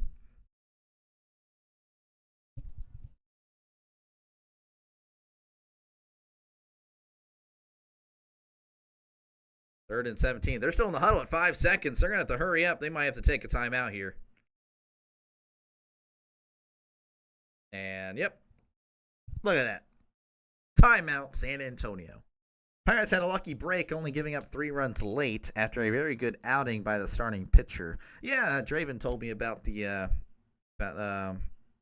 swinging, which I kind of knew that before. But, yeah, we finally got a decent outing by the bullpen, I guess. I don't know. We're just not good. Actually, I didn't really look at the box score. I just saw a clip. So let me actually educate myself what happened. We have a timeout here again. 17-0 is your score. St. Louis up. Oh, no. So, no. It's terrible outing by the bullpen. Oh, my bad. Up 4-1 heading into the top of the 9th, and then freaking the Yankees score 3 runs in the 9th. What the heck, man? Terrible.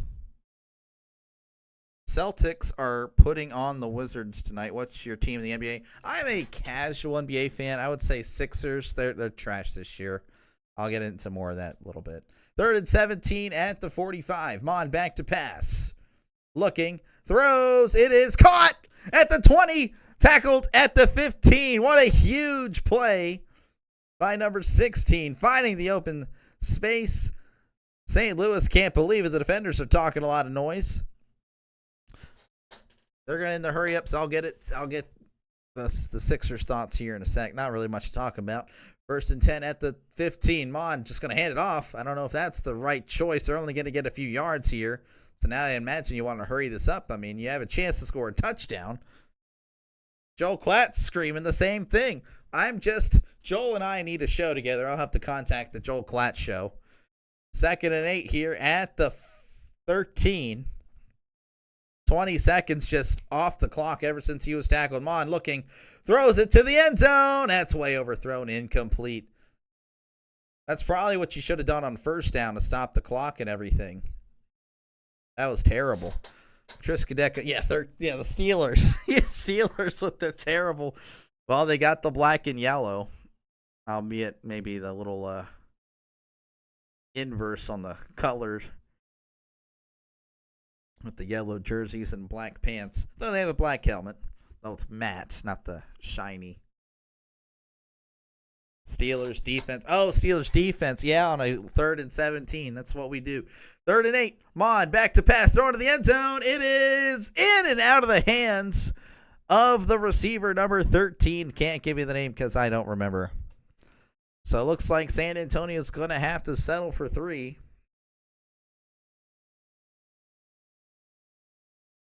Again, I would say the mismanagement there of that run on 1st and 10 made no sense. Ate up 20, 25 seconds. That was really bad. 4th and 8 again. Donald DeLahaye with the this is the destroying guy. He makes it, but there is a timeout by St. Louis. So St. Louis icing the kicker, attempting to ice the kicker. So we're gonna wait this little timeout just to ice the kicker. Russell Wilson wouldn't throw it to the other team in this game. Those uniforms are bright blue in contrast to the Brahmas. Yeah. Russell Wilson, man. What a I like Russ. I just didn't work out. I don't know if that makes any sense. Like I don't have an ounce of hate to Russ at all. Like I know a lot of Steelers fans hate Russ. Oh, they can't stand him. I don't hate Russ. I didn't think he played bad. I mean, we're gonna hold these thoughts again. The NBA and NFL for halftime. Here's the kick. It's up. It is good. So the YouTubing Instagrammer destroying makes the kick, and he's a good kicker. He's a social media kicker. So that's your first half score. St. Louis 17, San Antonio 3. You're listening, I guess, to me right here on Dr. Delay Network. I don't know. Again, if you join the content, I do cover random games. So more so Pittsburgh games, since I've covered the Pirates, I think 3 times already. Mixed results on that. So we might go somewhere else. We'll see. Now I'll still cover Pirates games.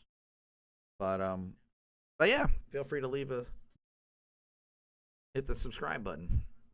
But yeah, so as far as the NBA, I don't really watch much of it. My friend from Stoughton, he's a big Celtics fan. You know, he definitely lets me know about the Celtics, but I don't know.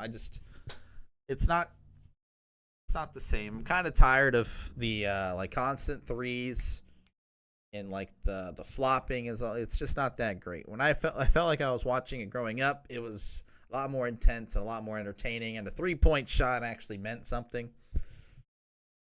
You know, it was really exciting. It was always a big play. Now it's like you just casually shoot a 3, and I don't know, just. But anyway, yeah, I'm a Sixers fan, and yeah, we're pretty terrible. I don't know. It's time to end the process. Sick and tired of the process. The process has to start over again. But yeah, Embiid, yeah, he's great when he's healthy. Exactly, when he's healthy. Yeah, he's great, but he's just so, I don't know, he's just injury prone and bad. I like the Battlehawks uniforms. They're neat. I do like the blue and silver. Too cool. I did not know about the destroying guy. Yeah, no, I actually remember him when I first got on social media in 2015, 2016. He was going viral trying to get NFL tryouts. I don't think he ever did, but he's a good kicker. Last year he got hurt, I think, or his first year doing the XFL, UFL. I don't remember which one, but I know he got hurt. But he's back and looks like he's doing pretty good. They're pretty cool. Yeah, but yeah, as far as Russell, I don't know. I like Russell Wilson. I know, again, I'm in the minority when it comes to being a Steelers fan. I know the play that lives in my mind is the Ravens when he took off and run, he fumbled, did the helicopter. I know that's what a lot of people think of, but he also put up, and I was getting into an argument with another Steelers / Justin Fields fan. More so Ohio State Justin Fields. You know, I mentioned what Russell put up, I believe, 44 or 48 points on the Bengals in the first game. I mean, we hadn't seen that as a Steelers fan or a Steelers team in years, not since the Ben Roethlisberger Killer B era. He was like, well, it's the Bengals defense. Well, yeah, no one else did that against the Bengals the entire season. I understand the Bengals defense was terrible, but Russell Wilson, when he was on, we saw we saw what that offense was capable of. And it was great. Obviously, down the stretch, in the last game of the season, I remember he also took off and ran, and it was this really stupid decision by him. I don't know what he was doing. Against the Bengals in crunch time. But I don't know. I'm glad Justin Fields off the team. I don't know where that. I guess the Russell Wilson talk conversation. But yeah. I don't know. I wish Russell the best, and I don't know if I don't think he's going to have much success there as a Giant. I don't know who would. The Giants are just they are a shell of themselves. To be honest, they haven't even been that good. In fact, while we are at, I don't know, I guess I can talk sports again, talk about whatever. Free to talk, hey, you want to talk about a topic? That's perfectly fine. Wish I could show you guys a box score. But the Giants, and if you guys are football or NFL and MLB fans, you'll get this reference. I don't know why I can't type.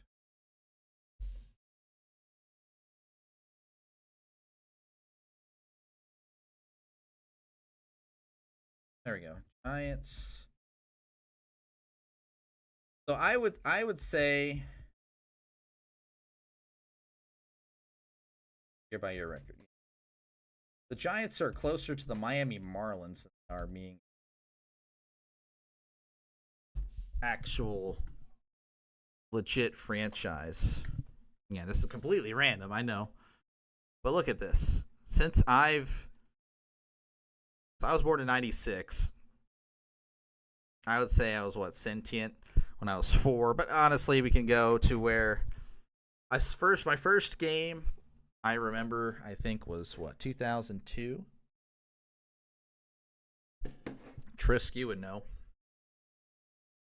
But look, since the merger, or not merger, but since the realignment in 2002, no playoff wins. Randomly win this one in 2007. No playoff wins. You can't see because of my freaking face.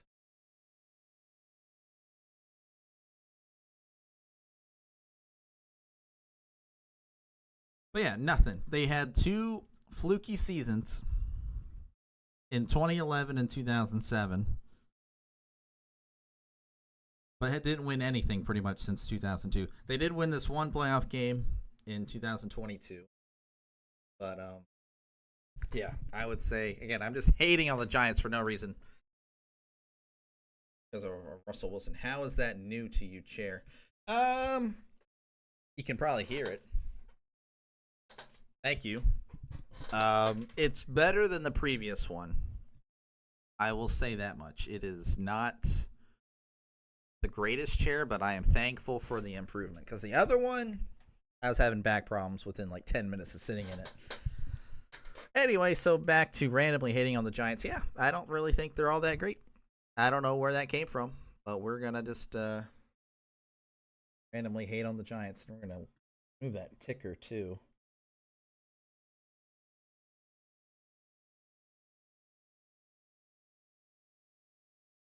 All right, that's weird. I've never been in the bottom corner before. Anyway, any other teams you guys want me to hate on or just give my thoughts on? I don't have to hate on. I don't really hate on a lot of teams. Unless it's the Dallas Cowboys. Actually, do not like the Cowboys.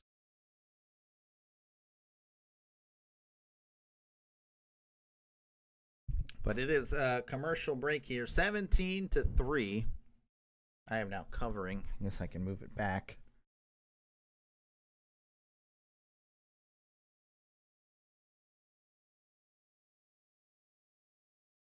I wonder if I could, oh my gosh. Is that a little too much?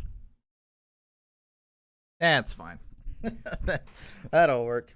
I'll just, I guess, chill here for the half. I don't know.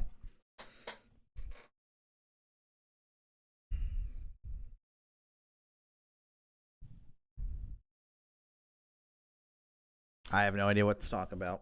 I'm not an entertainer. It is halftime, so... Yeah, and feel free to chat about whatever. Feel like it doesn't have to be just Philip and Trisk and I in the conversation. It could also be you. That's one of the positives of having a small-time guy is that, I can read every comment. I may ignore some comments if they're like, pretty disgusting or something like that. But for the most part, I'm going to read them, interact with you. There's Geis Noir.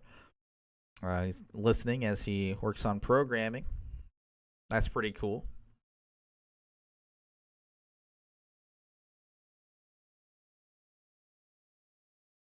And of course, there's Draven stopping by saying that we won. So that was neat. We did, in fact, win. The Pirates, Pittsburgh Pirates.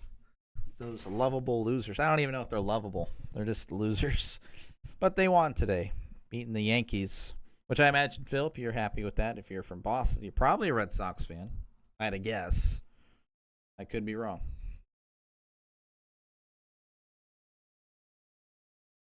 I wonder how long halftime is. Hopefully it's not too long, because I can only talk for so much.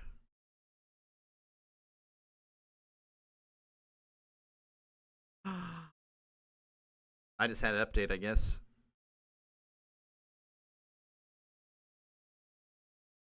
All right, good deal. They don't hate you guys anymore.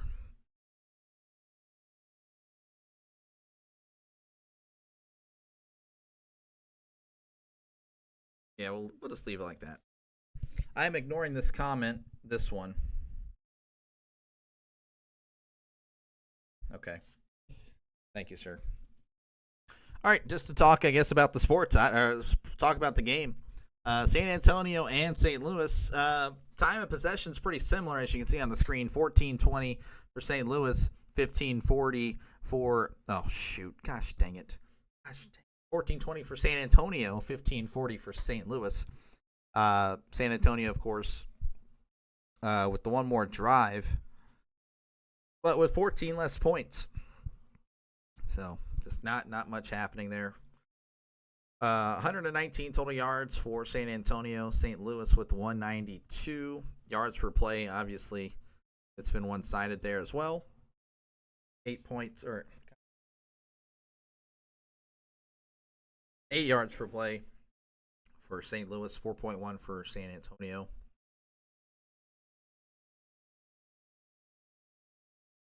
Passing, St. Louis is just kind of, they're about even, but again, the yards per attempt is huge. 16 yards per attempt. They've only thrown the ball 6 times.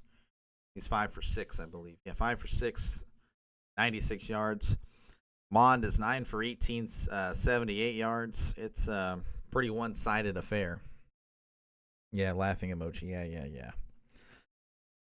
For rushing, St. Louis, again, they set the UFL record apparently last week. They have 96 today, averaging 5.3 yards carry. They were averaging 8 point something, and I think they kind of, San Antonio stiffened up in the red zone, which is why that average is down a little bit. But they are still running the ball pretty well.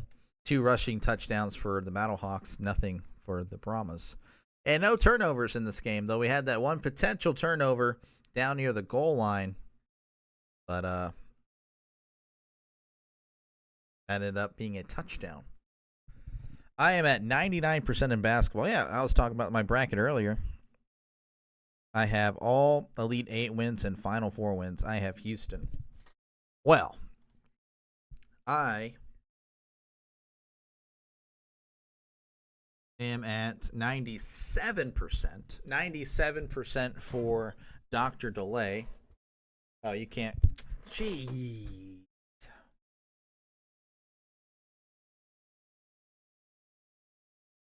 There we go. 97.1%. I am in ranking at 647,462 in the world. Pretty good stuff from a guy that doesn't really watch much college basketball. Did, of course, pick the correct final 2, though I have Florida winning and not Houston. So this is where we disagree, Trisk. Again, I also had the correct final 4. I don't think I had all Elite 8 wins, and I had. Well, I did have to have all the Elite 8 wins, right, for the correct Final 4. So, yeah.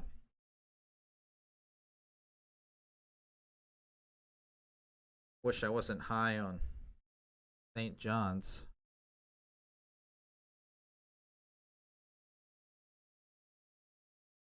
Or Wisconsin. Oh my gosh, that's right. I had Wisconsin in the freaking Elite Eight. I'm always high on Wisconsin for no reason. Every single bracket. All right, looks like we are working our way back. And I'll go ahead and make my camera big again.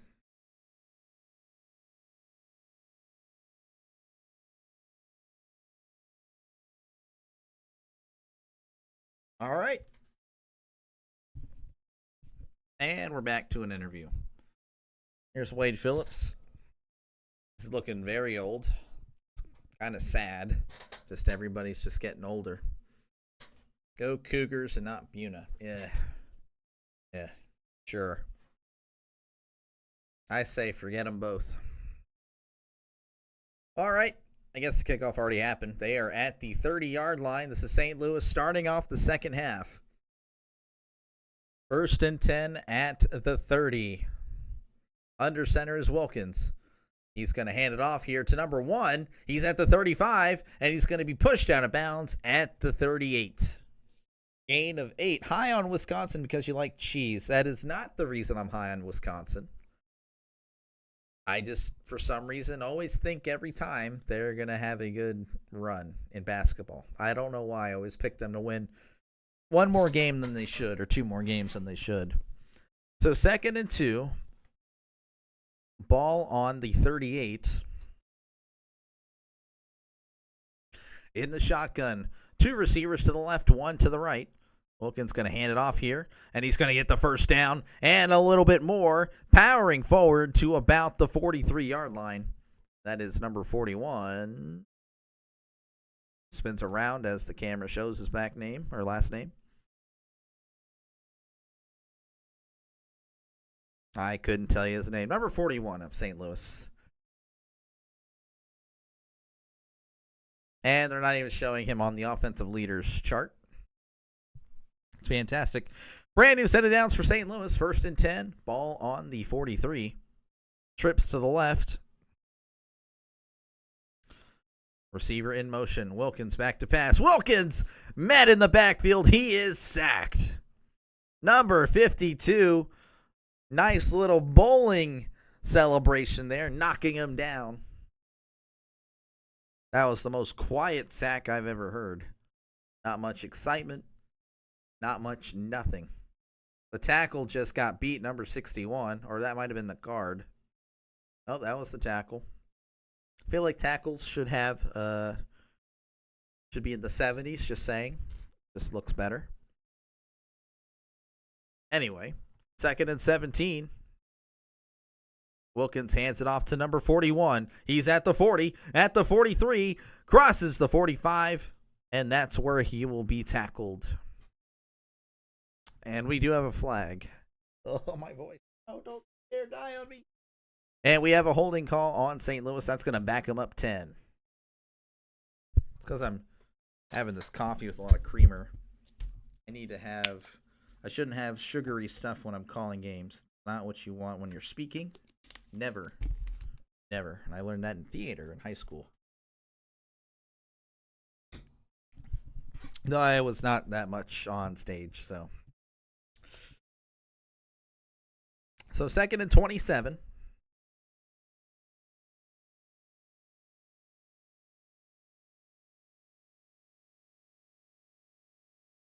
Ball at the 26. Wilkins, high snap, handled well. Little bubble screen here to number 1. He's at the 30. At the 35. Tackled at the 38.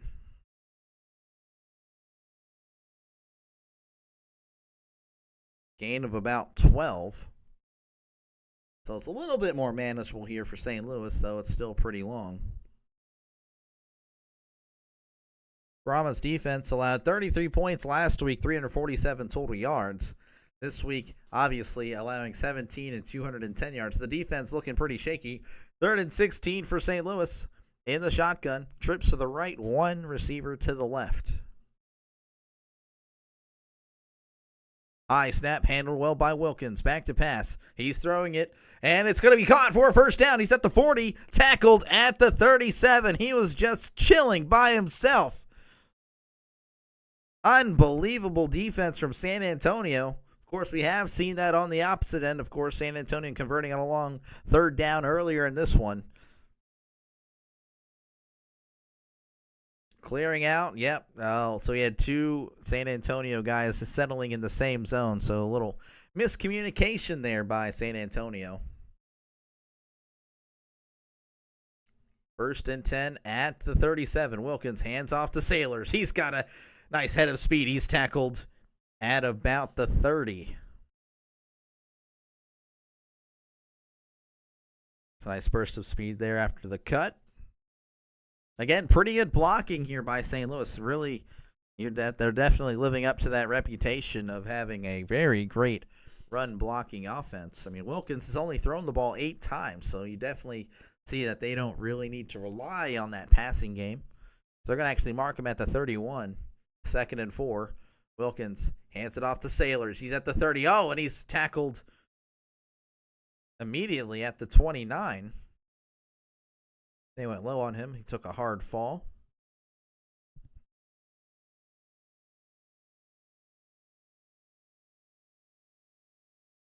Third down, ball on the 29.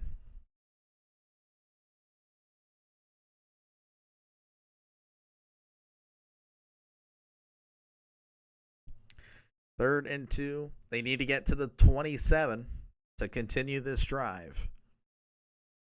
In the shotgun is Wilkins, back to pass. And it's a screen. Sailors catches it. He was surrounded by San Antonio players, but he's able to get 3 yards and the first down. San Antonio, they were just chilling, waiting for him to catch it, but he just heads straight up the field. He didn't do anything fancy. Looks like they the play there had a little misdirection. Possible screen on the left, but they actually throw it to the right. Over pursuit there by number 1 of San Antonio. Could have had him at the 33, but instead he makes it to the 26, and that's where we'll begin these set of downs. 1st and 10. And get off here to number 41. He breaks a tackle, but he's met immediately after, and he's not going to get much. Maybe 1. Might mark him back at the line of scrimmage. And we do have a man down. This is a San Antonio player. Actually, the guy that missed the tackle in the previous play.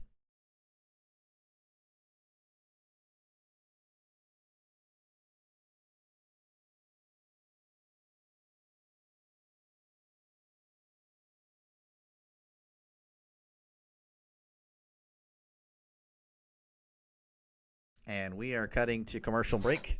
17-3 St. Louis leading. They are at the 25 of San Antonio, looking to add to this 14-point lead.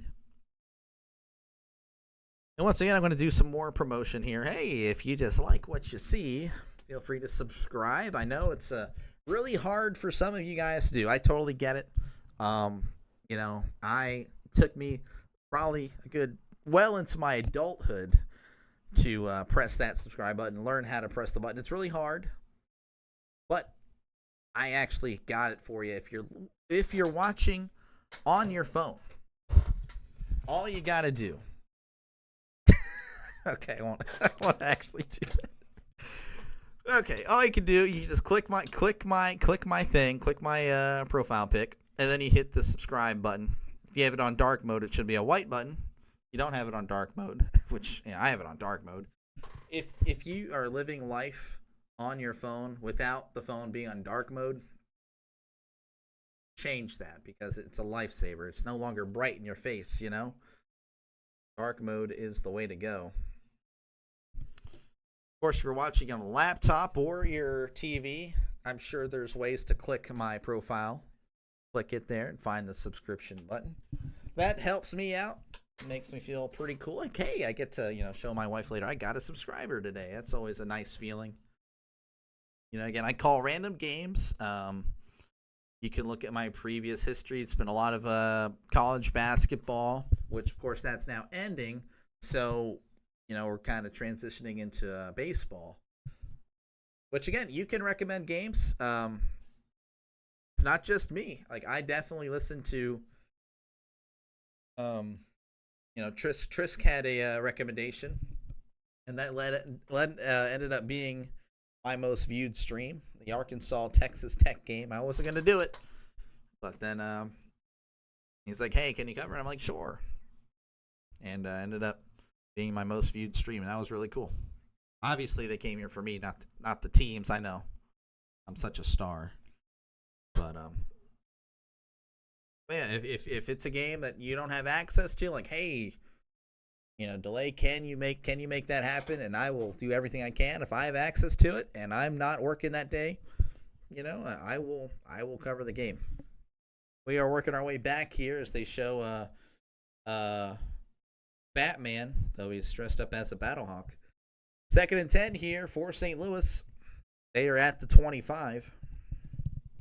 Or 26, pardon me. Wilkins. Little end around here to number 1. Number 1 crosses the 25. Pushed out of bounds just shy of the 20. Nice effort there to beat the Brahmas on the edge.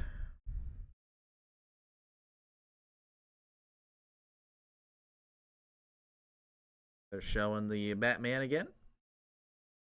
Or is that a Wolverine? That might be like a Wolverine type thing. I don't know. I'm a DC guy. If you're a Marvel guy, that's fine. DC. All right. So they mark him at the 20, 3rd and 4. Wilkins back to pass. Throws it over the middle. It's caught. Inside the 10. Tackled at the 5. Just a little slant route there is pretty quick. Denzel Mims, I believe he's had some NFL reps. Play action there. Just a little slant. Beats his one-on-one. Nice catch there. Jumping for it. Going and getting it. We talked about that earlier on one of the plays where a receiver tried to catch it right here instead of just, all you got to do, put your hands out.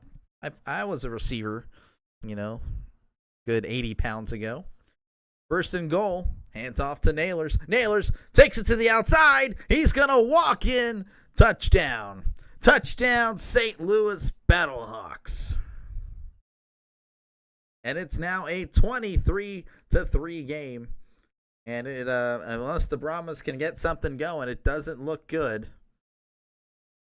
I just now saw the Celtics Wizards score 124-90. Yeah, that was a blowout. So San Antonio went from representing the XFL in the conference championship game or the league championship last year, and looks like they're going to go to an 0-2 start. So they are off to one of the, definitely I would say the worst start, because they have not shown much life. I think they got blown out last week.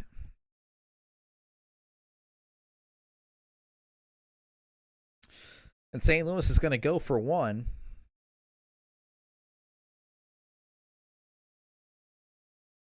In the shotgun. Man in motion. Wilkins back to pass. Oh, it's a screen, but he can't complete it. The guy wide open. Wilkins couldn't complete the 2-yard throw. It was short of Sailors. And immediately Sailors starts hyping up the crowd, because that's what you do on an incomplete pass. Of course, they're referencing the touchdown, but it doesn't make much sense. 23-3 Battlehawks leading by 20. 7:41 to go in the 3rd quarter. Got plenty more to go in this one, but you want to see the Brahmas make it close. Maybe if you're Philip, you don't. But if you are just a UFL fan or a San Antonio fan or a St. Louis hater, then you want it to be close. I got to mute for a second.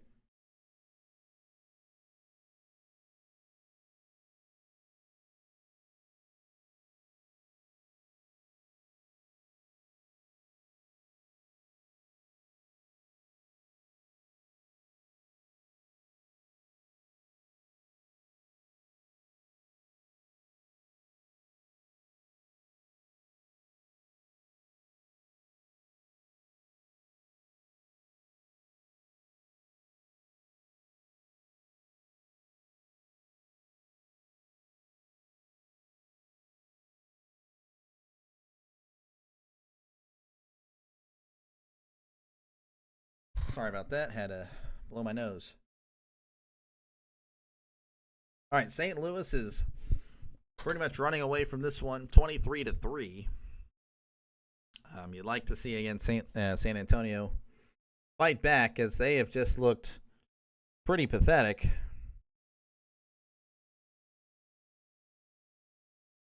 I don't know what's the best here. I guess that would probably show everything else. Again, feel free to chat about whatever. Doesn't have to be UFL. Could be NFL. Could be any other sports. I'm an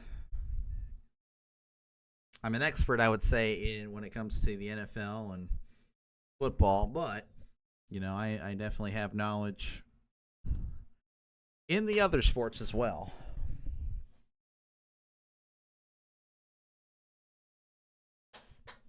But you guys can stay silent. It's cool. Trisk and I were talking about the NCAA earlier. I think there's my percentage. I'm looking pretty good this year. One of my better brackets. Who did you guys pick? If you guys want to share that, I'm sure we all filled out a bracket. It's just what we have to do. I picked Florida over Houston, and that's exactly what happened. So that means next year I'm going to be way off. What that usually means, I'm going to my pick will lose in the second round. And St. Louis kicks off to get this one restarted here.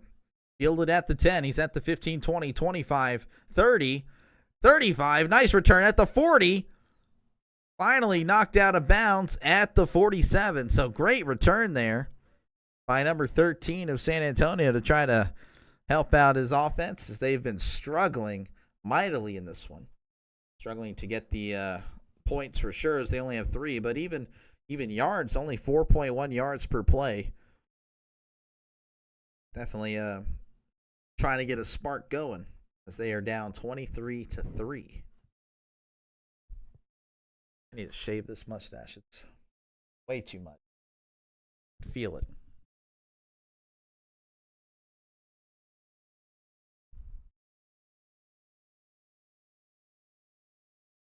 All right, 1st and 10 here for San Antonio. Hands it off to McFarland. McFarland gets stuffed, but he bounces it to the outside. He's at the 40, 35, stiff arm, pushed out of bounds at the 36. What a play by Anthony McFarland. Able to turn nothing into something. The former Steeler making some plays, some big plays in this one. 3 rushes, 30 yards. Hasn't really touched the ball much, but you know, he did have a nice 15, 20-yard catch called back there. St. Louis, they're showing the St. Louis Battlehawks really excited on the sideline. They are up, of course, by 20. Mond in the shotgun, back to pass. Throws, it is caught. Looks like it was a little out route, slant route, I don't know. Didn't really, if it was a slant route, it didn't really come in. That's going to be a gain of about 5. They're going to give him 6.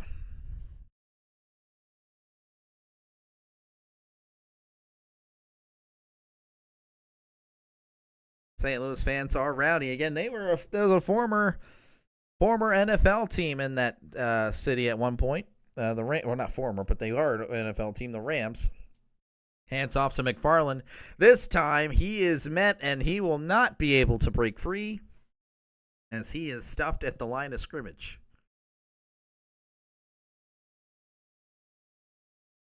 St. Louis Battlehawks again. He used to have the Rams there. St. Louis Rams. That's how I grew up. Back in my day, the St. Louis Rams. Actually, I don't really remember them being good. I mean, obviously there was a show on turf, but a little bit. I was too young for that. 3rd and 4. Ball on the 25.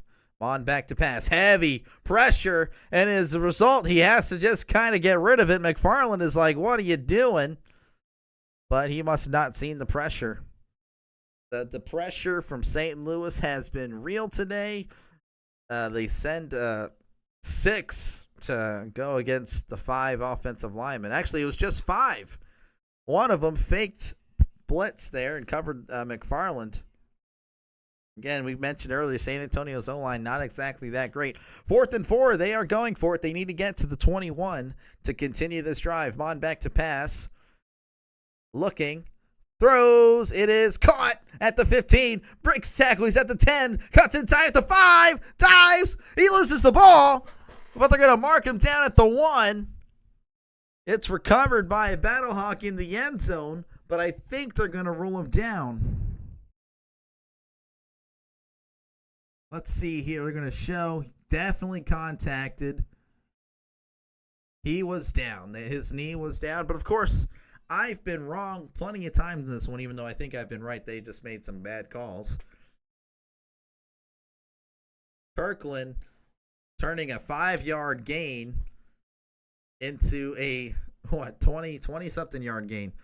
Hands it off to number 6, the running back, and he gets it. Touchdown, San Antonio Brahmas. As it is now a 14-point game.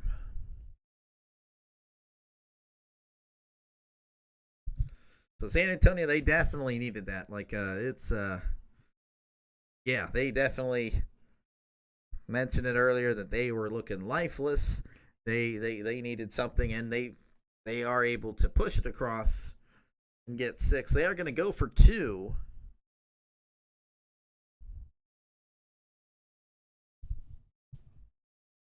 Going for 2, so that means they're at the 5. Mond is going to be, they're spreading it out. He's the only one back there.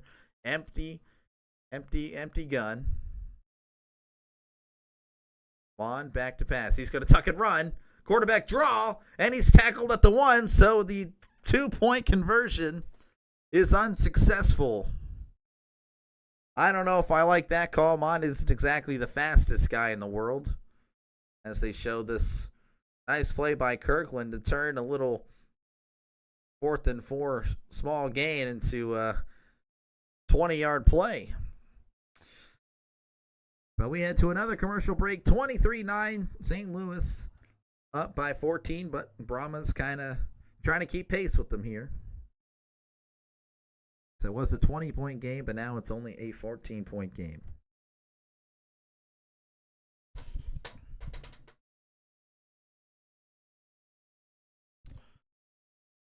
I see we get a bunch of viewers as soon as it goes to commercial. That's on you guys. That is on you. 100%. You're just joining now. It's commercial. You find me boring? That's on you. Bad timing. I am back. Brahmas have life. Yes, they do. The Brahmas do have life. Sorry, Philip. I know you have money on the Battlehawks. I personally do want an exciting game. As long as it's exciting down the stretch and you win, then we're good, right? I think that's what we can that's what we're pulling for.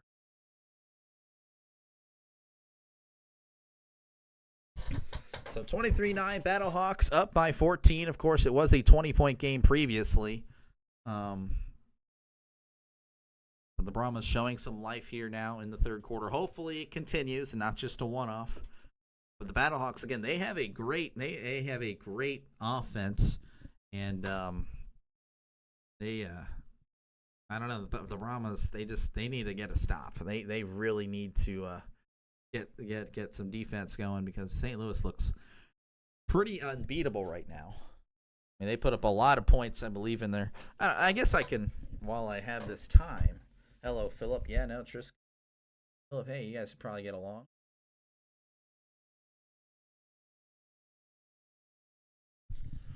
Look at the week 1 scores. So last week, Battlehawks winning 31-6 over the Houston Roughnecks. And then, of course, the Brahmas only putting up 9 on the Dallas Renegades, 33-9. My little southern accent was about to pop out. I blame my parents for moving me to Texas, man. I was a Pennsylvania boy, but now here I am living here. Like, what the heck? Come on. Pennsylvania is a beautiful state. So, anyway. All right, we're back here. 23-9 is your score. St. Louis up by 14. I thought San Antonio was winning. I guess that is what I get for trying to listen to my phone while driving. Yeah, no, you shouldn't be doing that. All right, they're taken out. He's at the 25-30, breaking some tackles, and he gets near the 35. So a nice little return there by that St. Louis player, number 8. 23-9. St. Louis, the offense comes out looking, again, really good. They have a 14-point lead as we're going to now cut it to the sideline. I want to interview the Kirkland guy. Had a nice play there. It's exactly what he just said. I needed to make the play. Oh, yeah, he had a 37-yard kick return there. They got him close to midfield, too. So definitely made big plays before that one catch. All right, St. Louis in the shotgun. 2 receivers to the left, 1 receiver to the right. Tight end is also to the right. They're going to toss it here to number 1. He's going to try to bounce it outside, but he is hit hard. Oh, he lost 2 yards, and he took a huge shot. So maybe some life here by San Antonio. They have laid down some big hits, but, again, their defense has been pretty suspect at best. As Wilkins is shouting body language in the huddle there, trying to keep them focused. Last 3 possessions for St. Louis, they're all 3 touchdowns. So that's again, they are feeling they have a lot of momentum here. 23-9 is your score. 2nd and 12 at the 31. Wilkins hands it off here to number 41. He's going to get a nice gain, a gain of about 5, I'd say. That's going to be 3rd and manageable.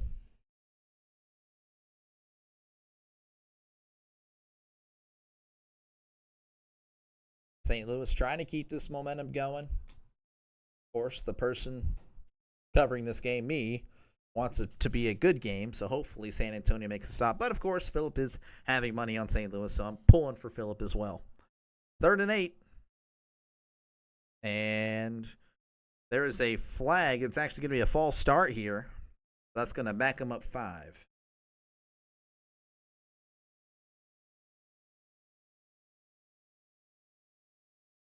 As they zoom in on Anthony Beck's face. I mean, that is uncomfortably close. Jeez.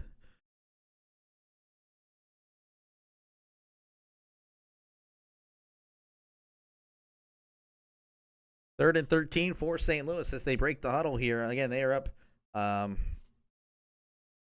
They're up by 14. They've scored 3 touchdowns in their last 3 possessions.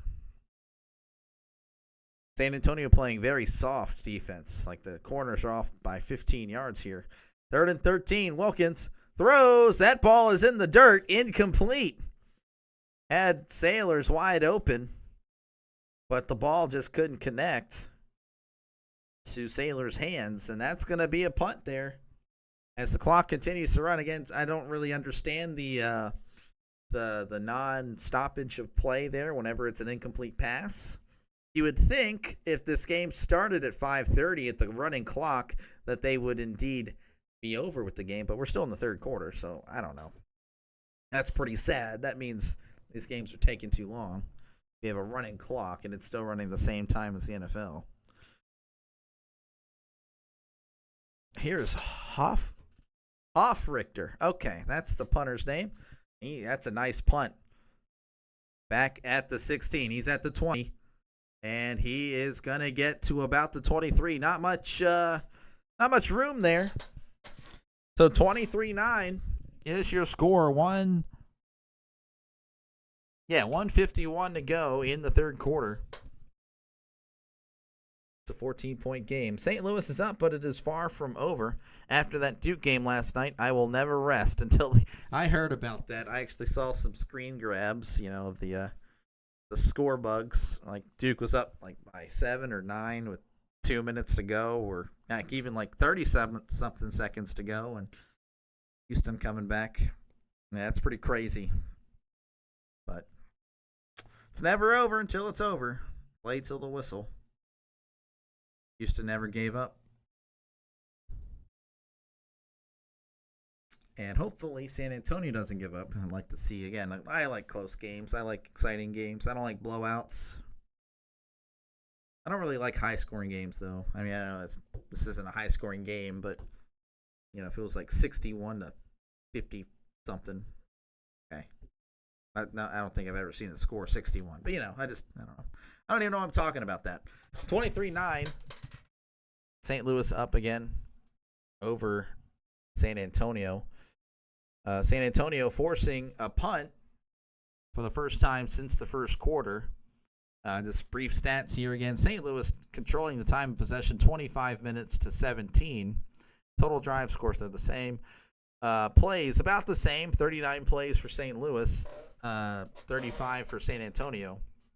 But the main difference, other than the scoreboard, is in the yards. 274 total yards for St. Louis, 172 for San Antonio. Yards per play, again, a huge difference here. 2 yards makes a big difference, especially after 30-plus plays. 7 yards a play for St. Louis, 4.9 for San Antonio. Red zone touchdowns, that doesn't really matter. Passing game is quite different as well. St. Louis 10 for 12, 142 yards in the air. San Antonio 11 for 21, 107 yards in the air. Yards per attempt, again, 11.8 for St. Louis, 5.1 for San Antonio. Of course, in the rushing attack, San Antonio actually averaging more yards per rush, but they haven't been able to run the ball because, of course, they're down. 132 yards for St. Louis, 65 for San Antonio. All right, we are back here. San Antonio with the ball in the shotgun. 2 receivers to the left, 2 receivers to the right. Mond back to pass. Throws left side. It is intercepted. The ball was just laying on his belly. He didn't even know he had it. Intercepted just like that. You're wanting it to be a close game, but the football god said, no, sir, you can't have that right now. As they celebrate in the end zone, let's look at this replay again as they are in the ref cam here. UFL drone. Is that a drone, really? So the San Antonio guy had it, just dropped it onto the belly of the St. Louis guy. And then he realized he had it, and then he covers it up immediately. Unbelievable. So just like that, St. Louis with the ball in San Antonio territory. Please don't cut to commercial break. Don't do it. Don't do it. Don't do it. Good. Okay, good. All right, St. Louis here. Read option. He's actually going to keep it. He's at the 35. He's going to dive at the 33. Little 3-4 yard gain by St. Louis.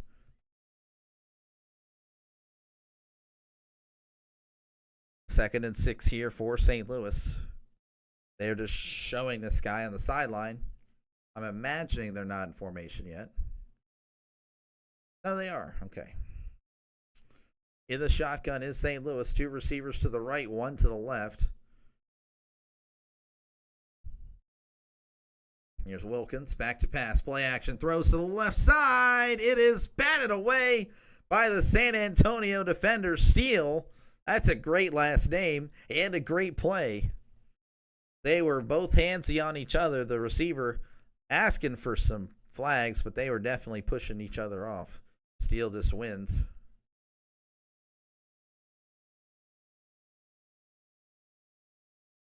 Platt is disagreeing with me. He's saying that it should have been defensive pass interference. I think it was both ways.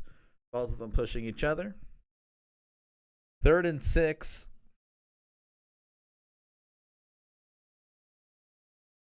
And I hear whistles. But I don't hear anything.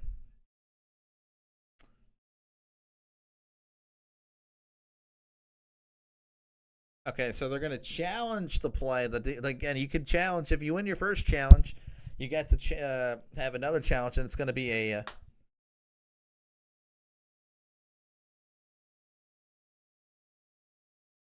So they are...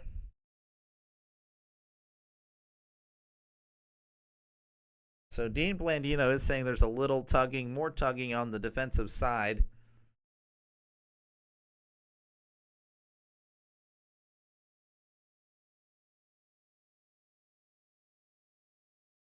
And they're going to say pass interference.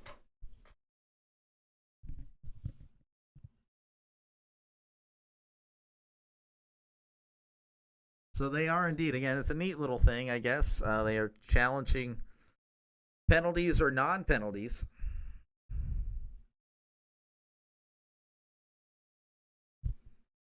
So it looks like St. Louis is going to get a brand new set of downs here.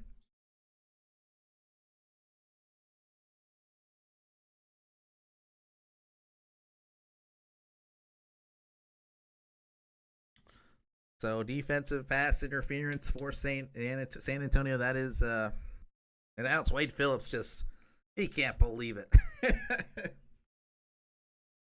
He can't believe it.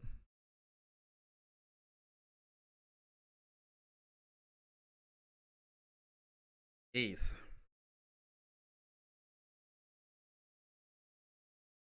So San Antonio with 7 penalties in this one, 69 total yards of penalties versus 4 penalties for 30 yards for St. Louis. So again, St. Louis, brand new set of downs after the penalty or the penalty reversal. I don't really know how that, non-penalty, now it's a penalty.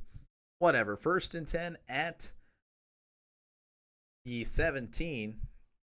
Wilkins is going to keep it. He's at the 15. He's at the 10. He's pushed out of bounds near the first down marker, and he's hyping up the crowd. Gain of about 10. Are they going to move the chains?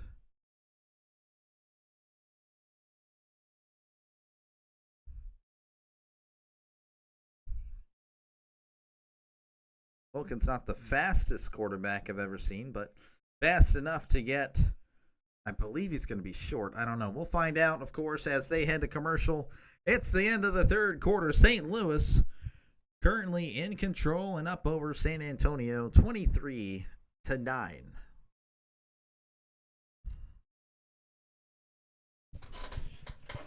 So 3 quarters in, if you've been here the whole time, or if you're just joining in, it's not just relegated to you guys. But, if you like the content, feel free to subscribe. I cover random games whenever I'm off or I worked earlier today.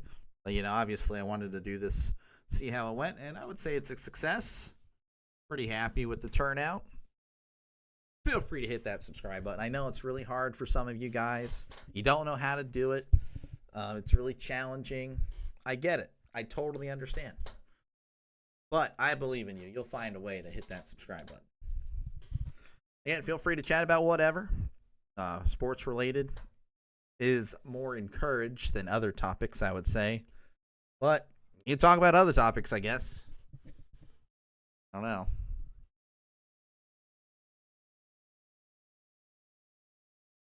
Look over some, got the score bug up there. Ticker. NBA scores. That's pretty much what's going to be happening. NBA and MLB for the next few months as we wait for the NFL season, of course, kicking off in September. 5 more months. 5 more months of peace and quiet, and then I get to be depressed every Sunday. And even if we do win, it's going to be a close game when it probably shouldn't have been.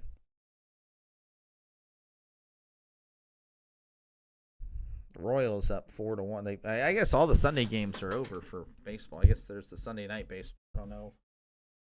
That actually might be coming up shortly.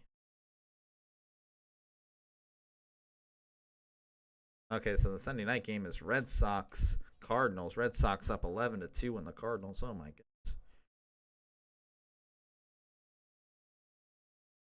Pirates. My Pirates at 3-7. Pretty solid stuff. Right around the corner. Yeah. Oh man, I'm just ready for the draft. Yeah, the Patriots. Who are you guys? What's it sounding like? What are you guys doing in the first round? I know you guys probably could use, a lot of help. I just don't know what positions you guys would say you're good. You obviously don't need a quarterback. I'd say even if you did like May, you still give him another year. But I think he did okay. Definitely worthy of being excited. I would say you could be, you guys at least have your guy, or at least have your guy for the immediate future. Double header today. Weather has been crappy. Oh yeah, I don't cuss, but you can cuss. I don't care. Well, it is Boston. Northeast. Not exactly the warmest of areas. We have a cold front over here in Texas right now. It's currently 51. I know that's cold. We take that. That's like a hot day for y'all right now. But yeah, that was it's our cold front. Did y'all win the first? I didn't even check as we got here. Wilkins tossing it to number 41 on first and goal. He's going to lose 2. So it's going to remain second and goal. Phillies beat the Dodgers. Good. Check that double header out. Unless you're referring to like another game. Red Sox. Okay, so you guys won the first game. Well, yeah, that's good. And you guys will probably win both of them. You're up by a lot now, 11-2. Second and goal here for St. Louis at the 9. Wilkins hands it off. No, he's going to keep it. Faked me out. He's at the 5, tackled at the 3. He's hit pretty hard there, but there is a flag. As you hear the chair squeaking. Trying to get in better position here.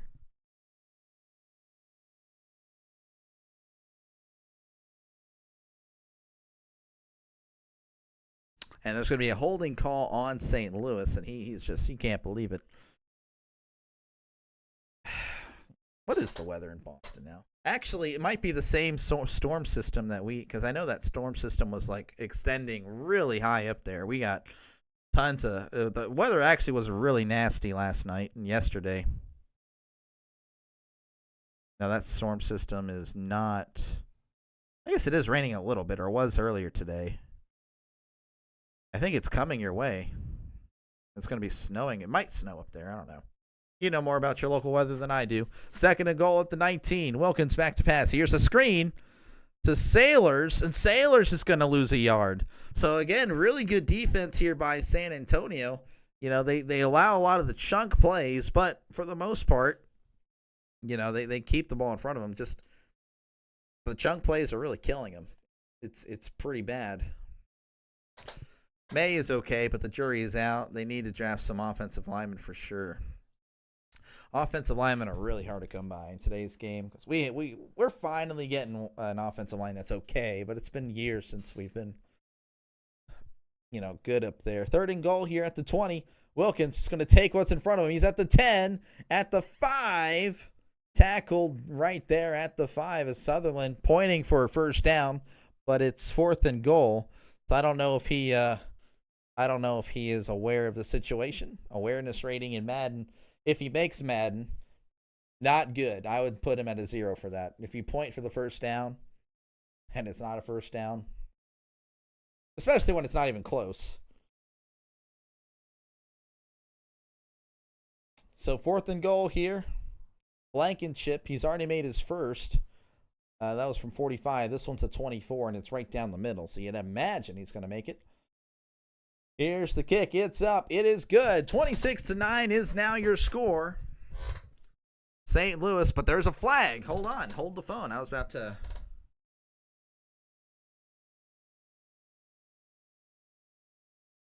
And looks like there's going to be a personal foul. Wow. So hold the phone. We're not going to commercial. Personal foul, roughing the kicker. And that is going to just extend this drive. So stuff like that has been just killing the Brahmas today, whether it's big plays or just bad penalties.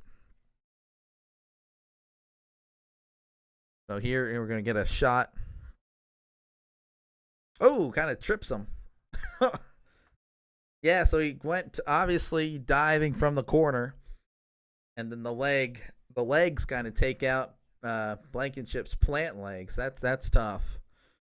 So first and goal here for St. Louis. A touchdown here is probably the dagger, but you never know. Wilkins, he's going to keep it. Wilkins tries to hurdle, but he actually loses a yard. as Wilkins is very frustrated with that.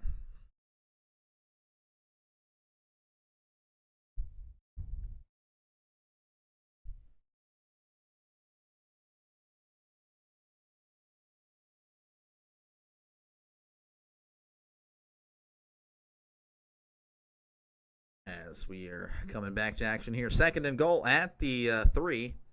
Oh, at the 4. So he lost 2 yards there.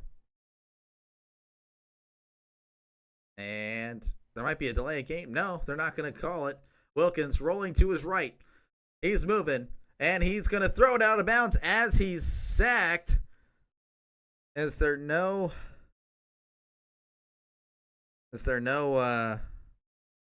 intentional grounding? Okay, I guess not. So 3rd and goal.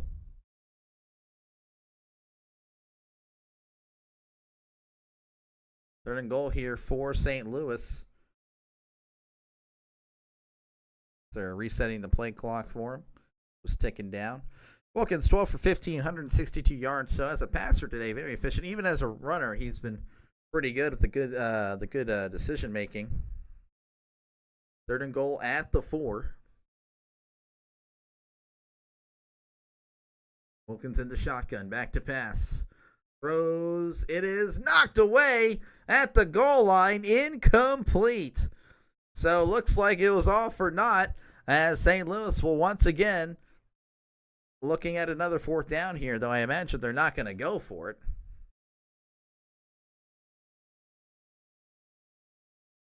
Throw was just behind the receiver. If he throws it in front of him, I imagine it's a walk-in touchdown. But the throw not quite on. It's a tough throw to make. You have to be pretty much perfect for the. Could have been a pick, really. The defender, though, was just playing to knock the ball out. Blankenship now, 22-yard field goal attempt. He did make the previous one at 45, and, of course, that other one at 24. This one is up. This one is good. So it's once again 26-9. Just had to eat up a little bit more of the clock. So 26-9, 10:04 left to go in the 4th quarter. The Battlehawks controlling this one up by 17. But yeah, I would agree. I would probably my exact thoughts on May. Drake May. He showed flashes. You just don't really know. But yeah, you definitely give him another year to see. If he doesn't really improve, then that's when he can. Okay. Probably time to start looking elsewhere. Especially in today's NFL. You just want results pretty quickly. Like, can he play or can he not? And you can kind of tell if the guy can play or not.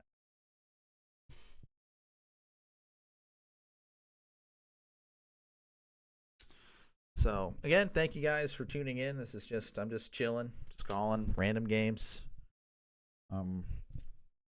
If you guys got a recommendation, for later in the week, hey, call this one. I'll do what I can for sure. I'll definitely try to call another UFL game.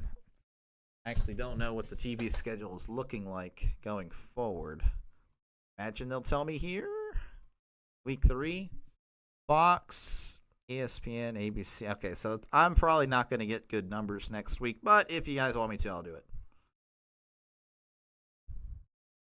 Really going to count on the FS1 type stuff. I don't know why we have. Okay, apparently there's nothing going on FS1 for the immediate future. I'll give it a shot anyway. We'll see how it goes. Skipped week 9 for random reason. This goes all the way to June. Okay, that's cool. That's cool. I don't keep some content going instead of just strictly baseball. We can get some.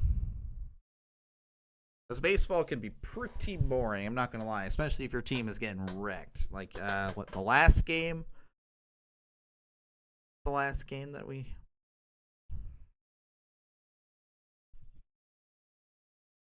I don't know. I'll check later. Off stream. I can check now. It's not like anything's going on.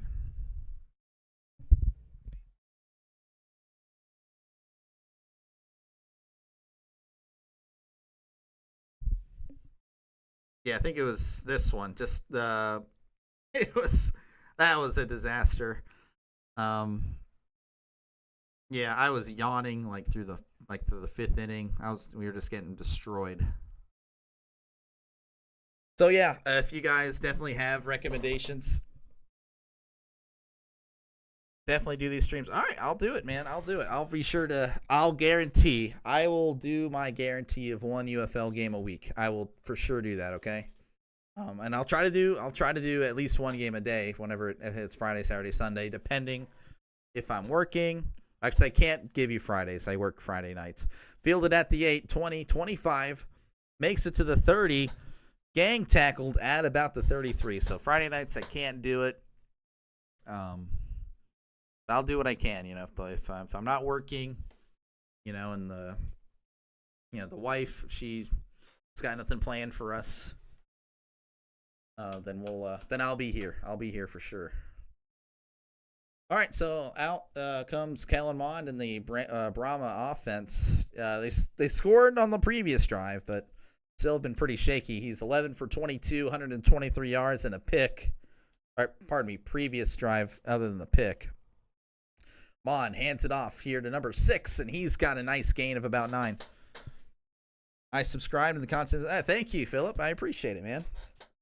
So hopefully I'll be able to see you down the line in the next live stream, or again, you don't have to tune in for everything, but like Draven, you saw him earlier. Draven and Trisk are like constantly there, and I appreciate them. Hands it off to number 6, and he's not gonna quite get the first down. He might have gotten half a yard. And again, you don't have to show up every time, but I'll be sure to remember you. You're Mr. Boston, and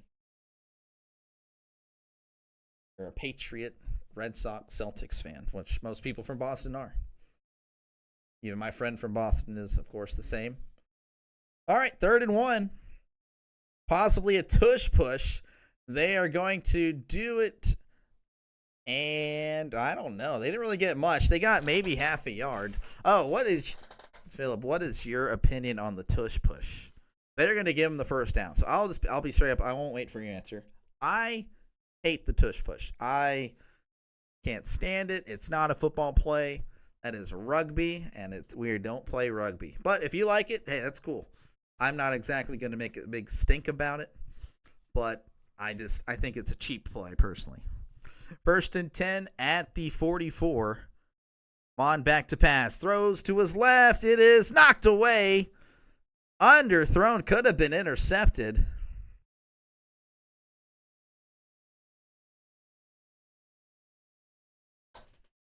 Yeah, it's BS. In my opinion, it's BS.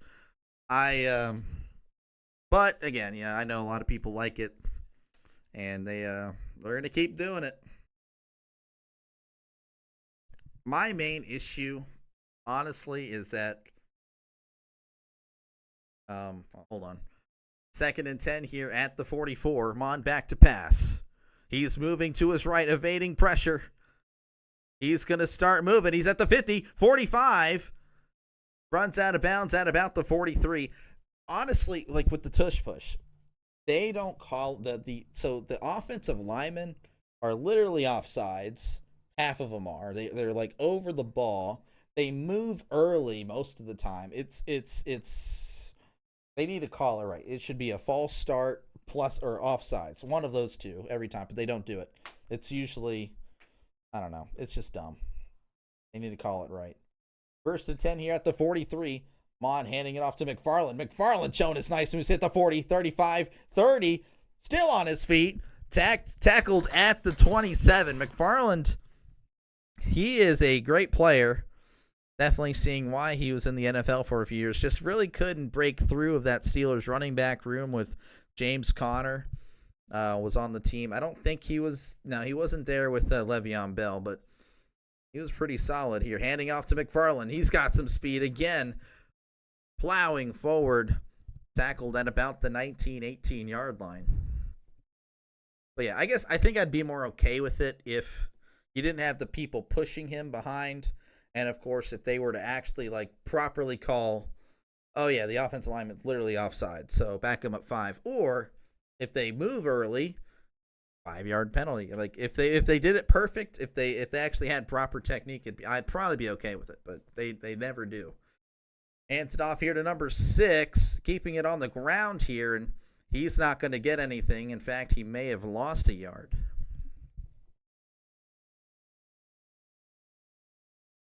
So 3rd and 2 coming up for San Antonio. They really need something. They need to score. Being down 17, it's still a 2-score game, but that's it's getting a little nerve-wracking here.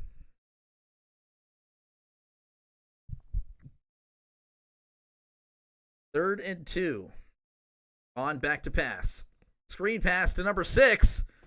Makes a guy miss, but he's met immediately, and he took a shot at the end of that one. So it's going to bring up 4th down. And the Brahmas, they need the most you can get in the UFL per possession is 9. So they need at least 8 points on this drive. The St. Louis Battlehawk crowd, they are loud. Again, they were a once passionate NFL fan base with the St. Louis Rams, but the NFL and its love of money forced them out. 4th and 2, hands it off to number 6, and he is not going to get it. They gave it to McFarland the whole drive. He moves up, makes them in a manageable situation. Then they hand it off to 6. 3 straight times, and he gets 0 yards. You gotta love great teams like that with great coaching. If McFarland started, hey, get out there, at least be a distraction. So it looks like St. Louis will probably win. So Philip, again, it's not like I'm mad or anything, but I just wanted a good close game at the end. So Philip will probably walk away with some money today, so congratulations there. But yes, it is 26-9. The Battlehawks will get the ball with 5 minutes of game time left. And they are up only 2 scores in the UFL, because you can get a max of 9 points per possession, which is still really weird to me. But you got to do what you got to do to make it different from the NFL.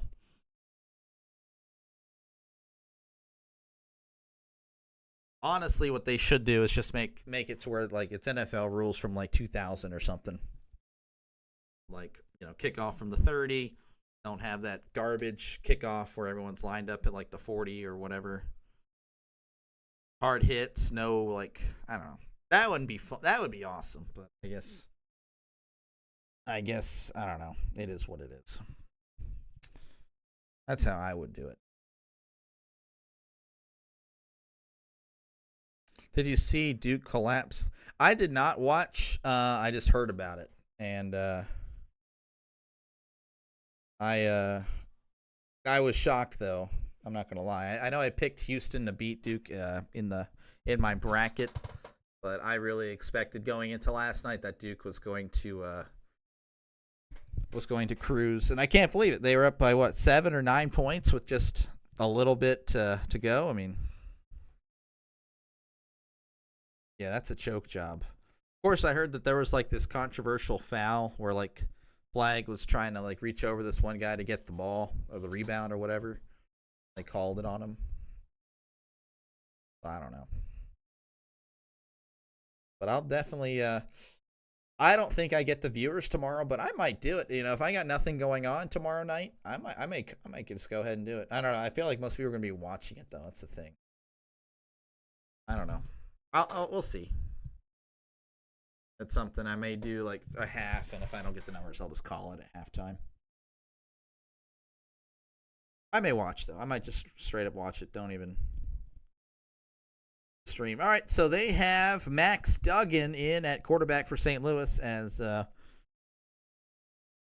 crap. What was his name? I'm terrible. Oh well.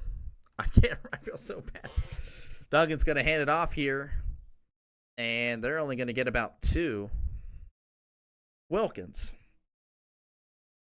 12 for 16, 162 yards, 9 rushes, 58 yards. So again, not really having to do much when it comes to Wilkins. It's a more of a run dominant team, which is going to open up the passing game, and he's taking advantage of that for sure.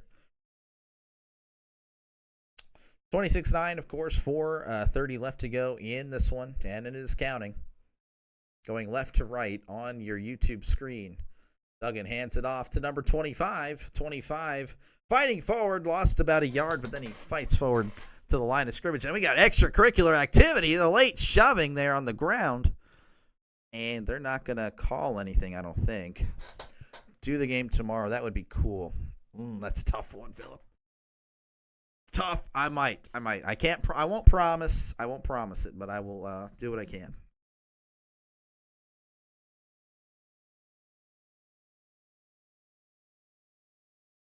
I may do it. I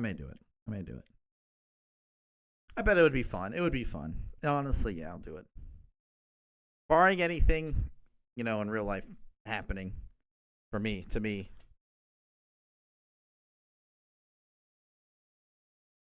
So we got a stoppage of play.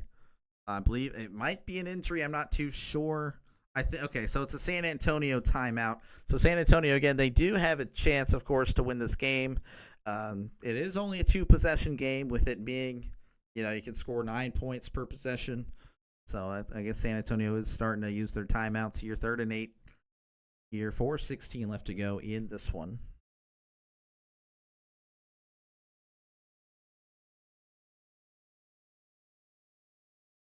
All right, Max Duggan in the shotgun. Empty set here. 3 receivers to the right, 2 to the left. Duggan almost lost the ball. Handles it well. Throws. It is going to be way in the dirt and behind the receiver.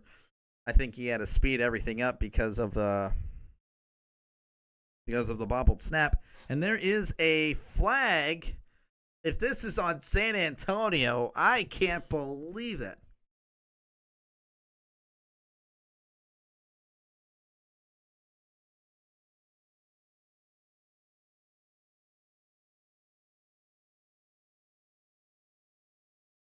All right, so there's no foul on the play. Both players were pushing. So 61 pushed first. San Antonio pushed second. Looks like they're doing offsetting.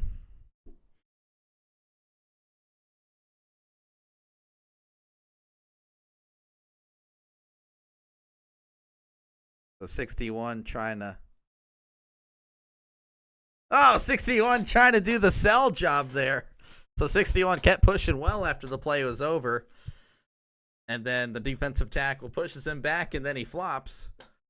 It's definitely going to be a close game and a clash of styles. Yeah. No, I mean, I don't know. The more I think about it, the more I really want to do this now. And I'll probably do it. I'll be competing with Jaguar for sure, but I'll give it a shot.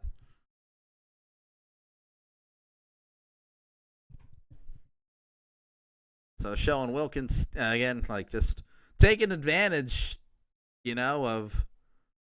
Yeah, he was throwing it deep when he needed to, and he definitely connected on some big time throws. Got a nice beard. 17 for 22 last week, 12 for 16 this week. So very efficient numbers to start the year. It's 29 for 38. That's a pretty good.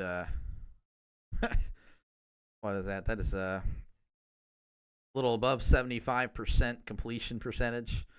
Throwing, he's not exactly dinking and dunking either. His completion yards per completion are above 10 for sure, which 10 is kind of, yeah.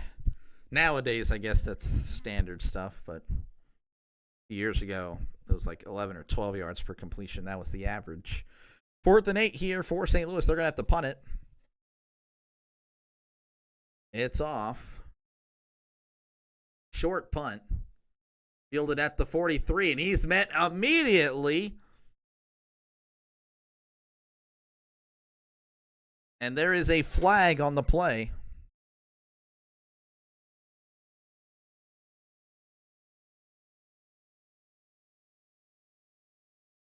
There's going to be a blindside or block as they are.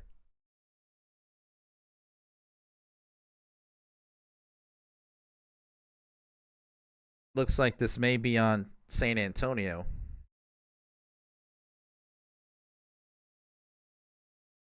As we are waiting the call.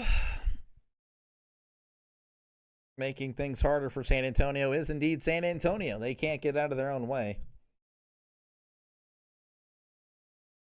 Oh.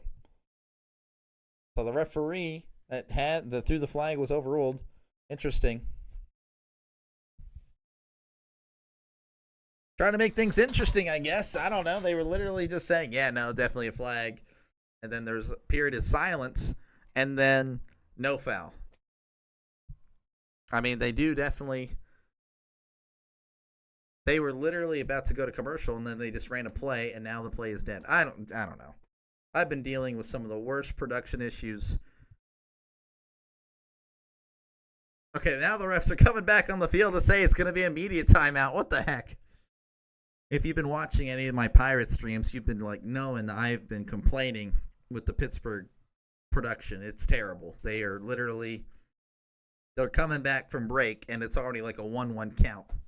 Or, you know, they're showing like random fans or showing this reporter that they got now, and they're not even showing the play on the field. And it's just annoying. But anyway, it's commercial break now officially. 26-9 is your score. The Brahmas, it's not looking good for them, but they, in theory, could make this a close game. I believe the spread was 9.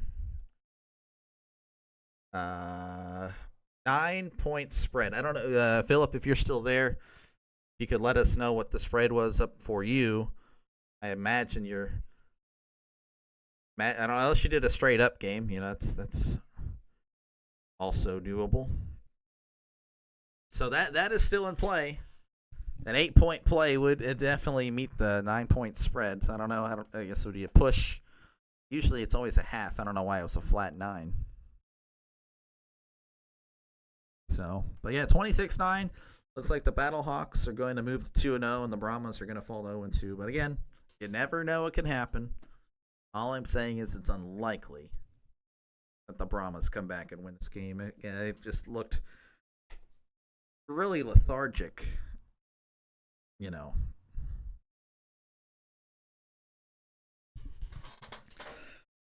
But yeah, again, thank you everyone that has subscribed, that has stopped by. Again, I am primarily an NFL guy. I just started doing this, the live streaming. Mostly I did a little bit towards the end of the NFL season, but wasn't really serious about it then. I started doing the basketball stuff.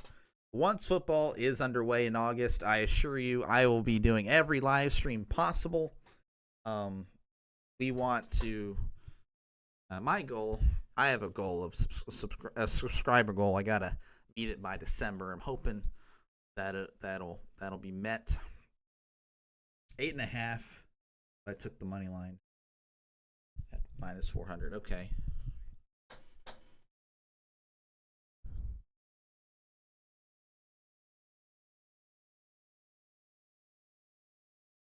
I gotcha. That's about close to what these guys had. I guess Fox bet. I'm not too sure.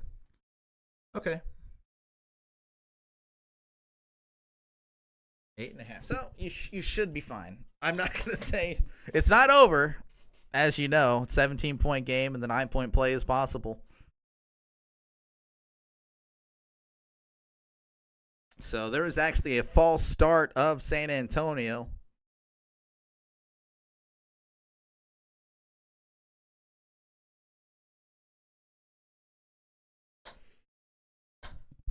Hello, Trisk. Welcome back.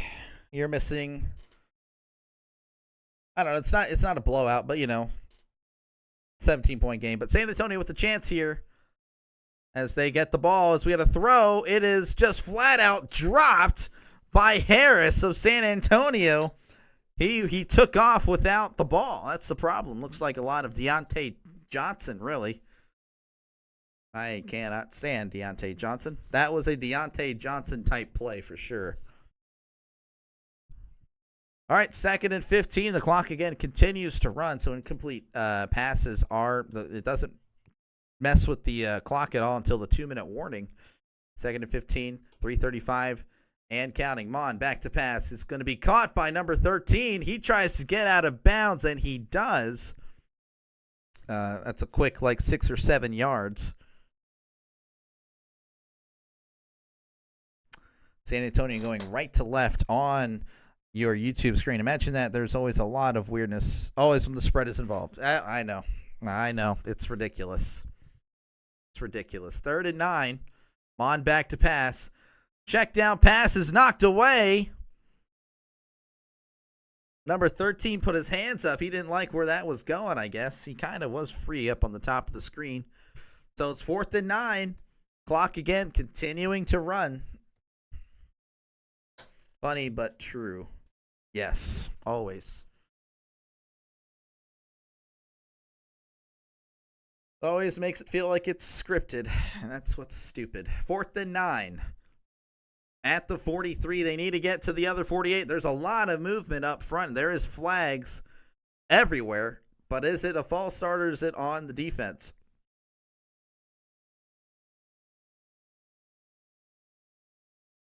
And it's going to be a false start. So that's going to back them up 5. And now it's 4th and 14, and just making a difficult situation even worse. Last week, they had 11 penalties, 94 yards. Tonight, 10 penalties, 83. So again, the Brahmas just can't get out of their own way.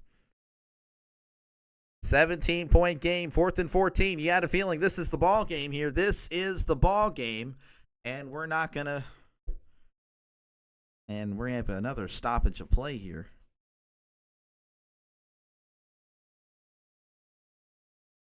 And they are going to have to reset the clock here as the clock was moving.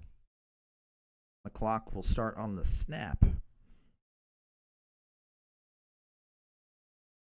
Oh, and the over-under was 40 as well, and this is 35 points, so always hovering around the money line. 4th and 14. Heavy rush. Mon is hit. Mon is sacked. And the terrible call. The Battlehawks come up with a big play, and that should pretty much do it in this one. That's why I'm not a professional, as I just stumble. But I immediately call myself out on it. So I don't know if that's charming or annoying. It is what it is. But yeah, again, we mentioned it earlier in the game. The San Antonio offensive line was not good. Or it could just be the St. Louis Battlehawks have a great defensive front. That is very possible, too. It could be a combination of both, but right then and there, that showed up. So St. Louis has the ball here, 2:38 left to go in this one, going left to right. Here's Duggan. He's going to hand it off to number 25. He's got some speed. He's at the 30, trying to stay in bounds, but he's actually pushed out of bounds.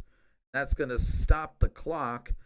But he does get the first down. Battlehawks defense allowed only 170 yards last week, 222 this week. So yeah, it probably is the defensive line. 3 sacks last week, 4 sacks tonight, 2 interceptions last week, 1 today.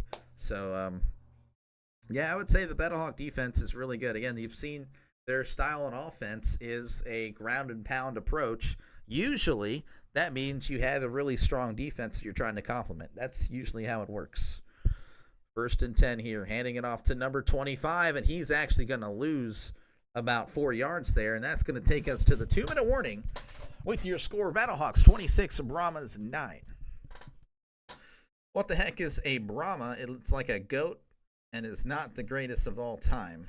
I like the Battlehawks. Save that for later. The Battlehawks, yeah.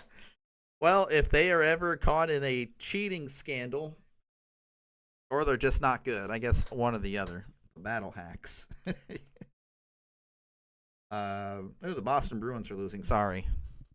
That's actually one team I can't stand regardless. Bruins. Sorry, Philip. I don't know if you're a hockey fan or not. Again, I'm a casual when it comes to the Penguins. You know, I know they're not any good, but yeah, 26-9. Again, thank you everyone for stopping by.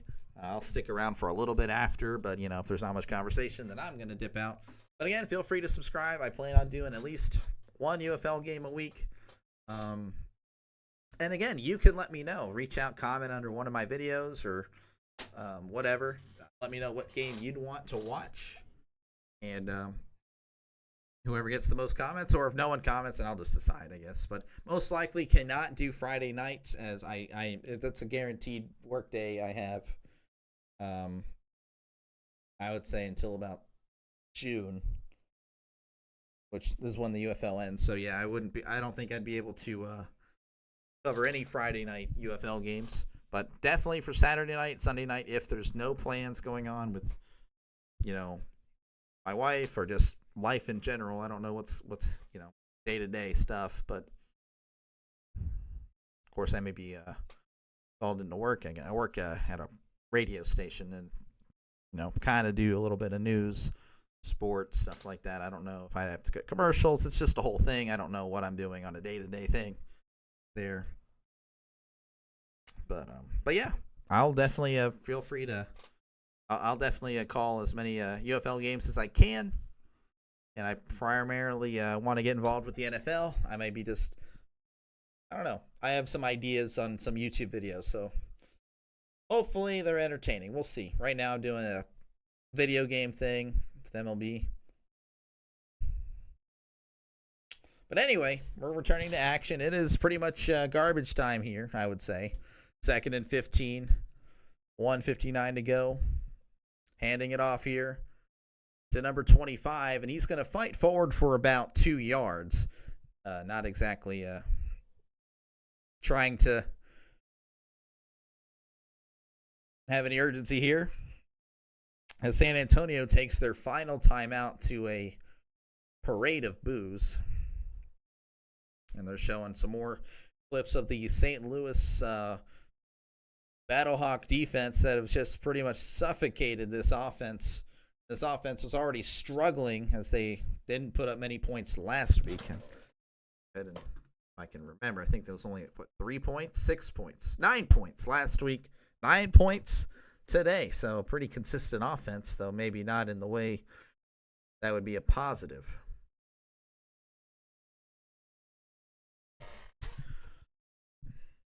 (26-9), 3rd and 12. Going left to right on your YouTube screen is St. Louis. They are in all blue. San Antonio with their yellow jerseys and grayish black pants. Duggan's going to take it up the middle. He's at the 20, 15, and he gets the first down. And that is pretty much it. That's going to be the game there. The clock has stopped.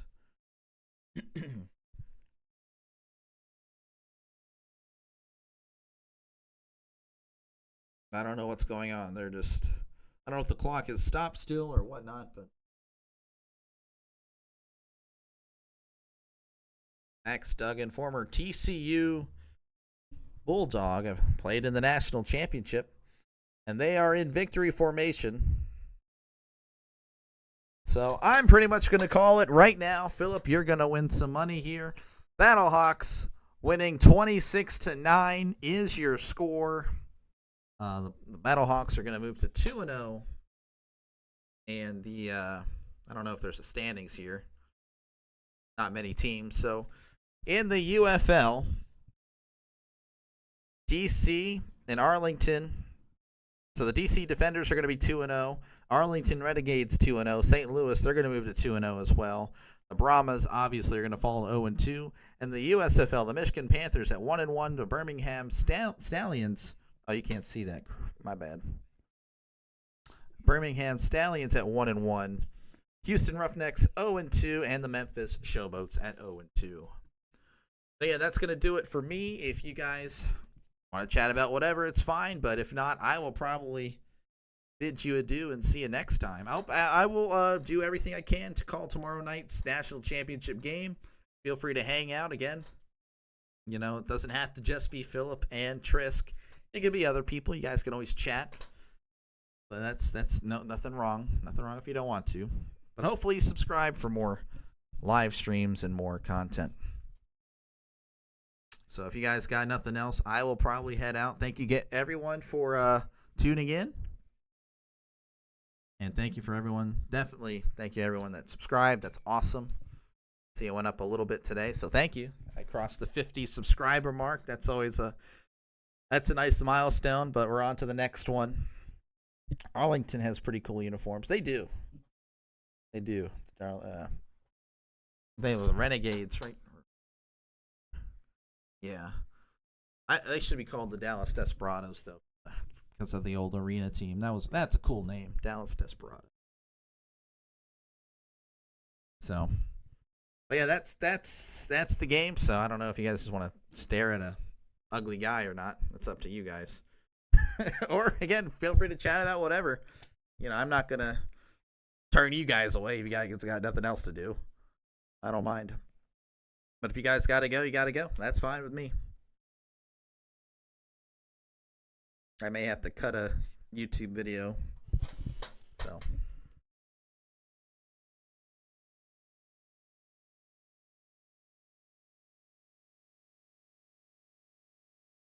I guess I'll call it there. Thank you everyone again for tuning in.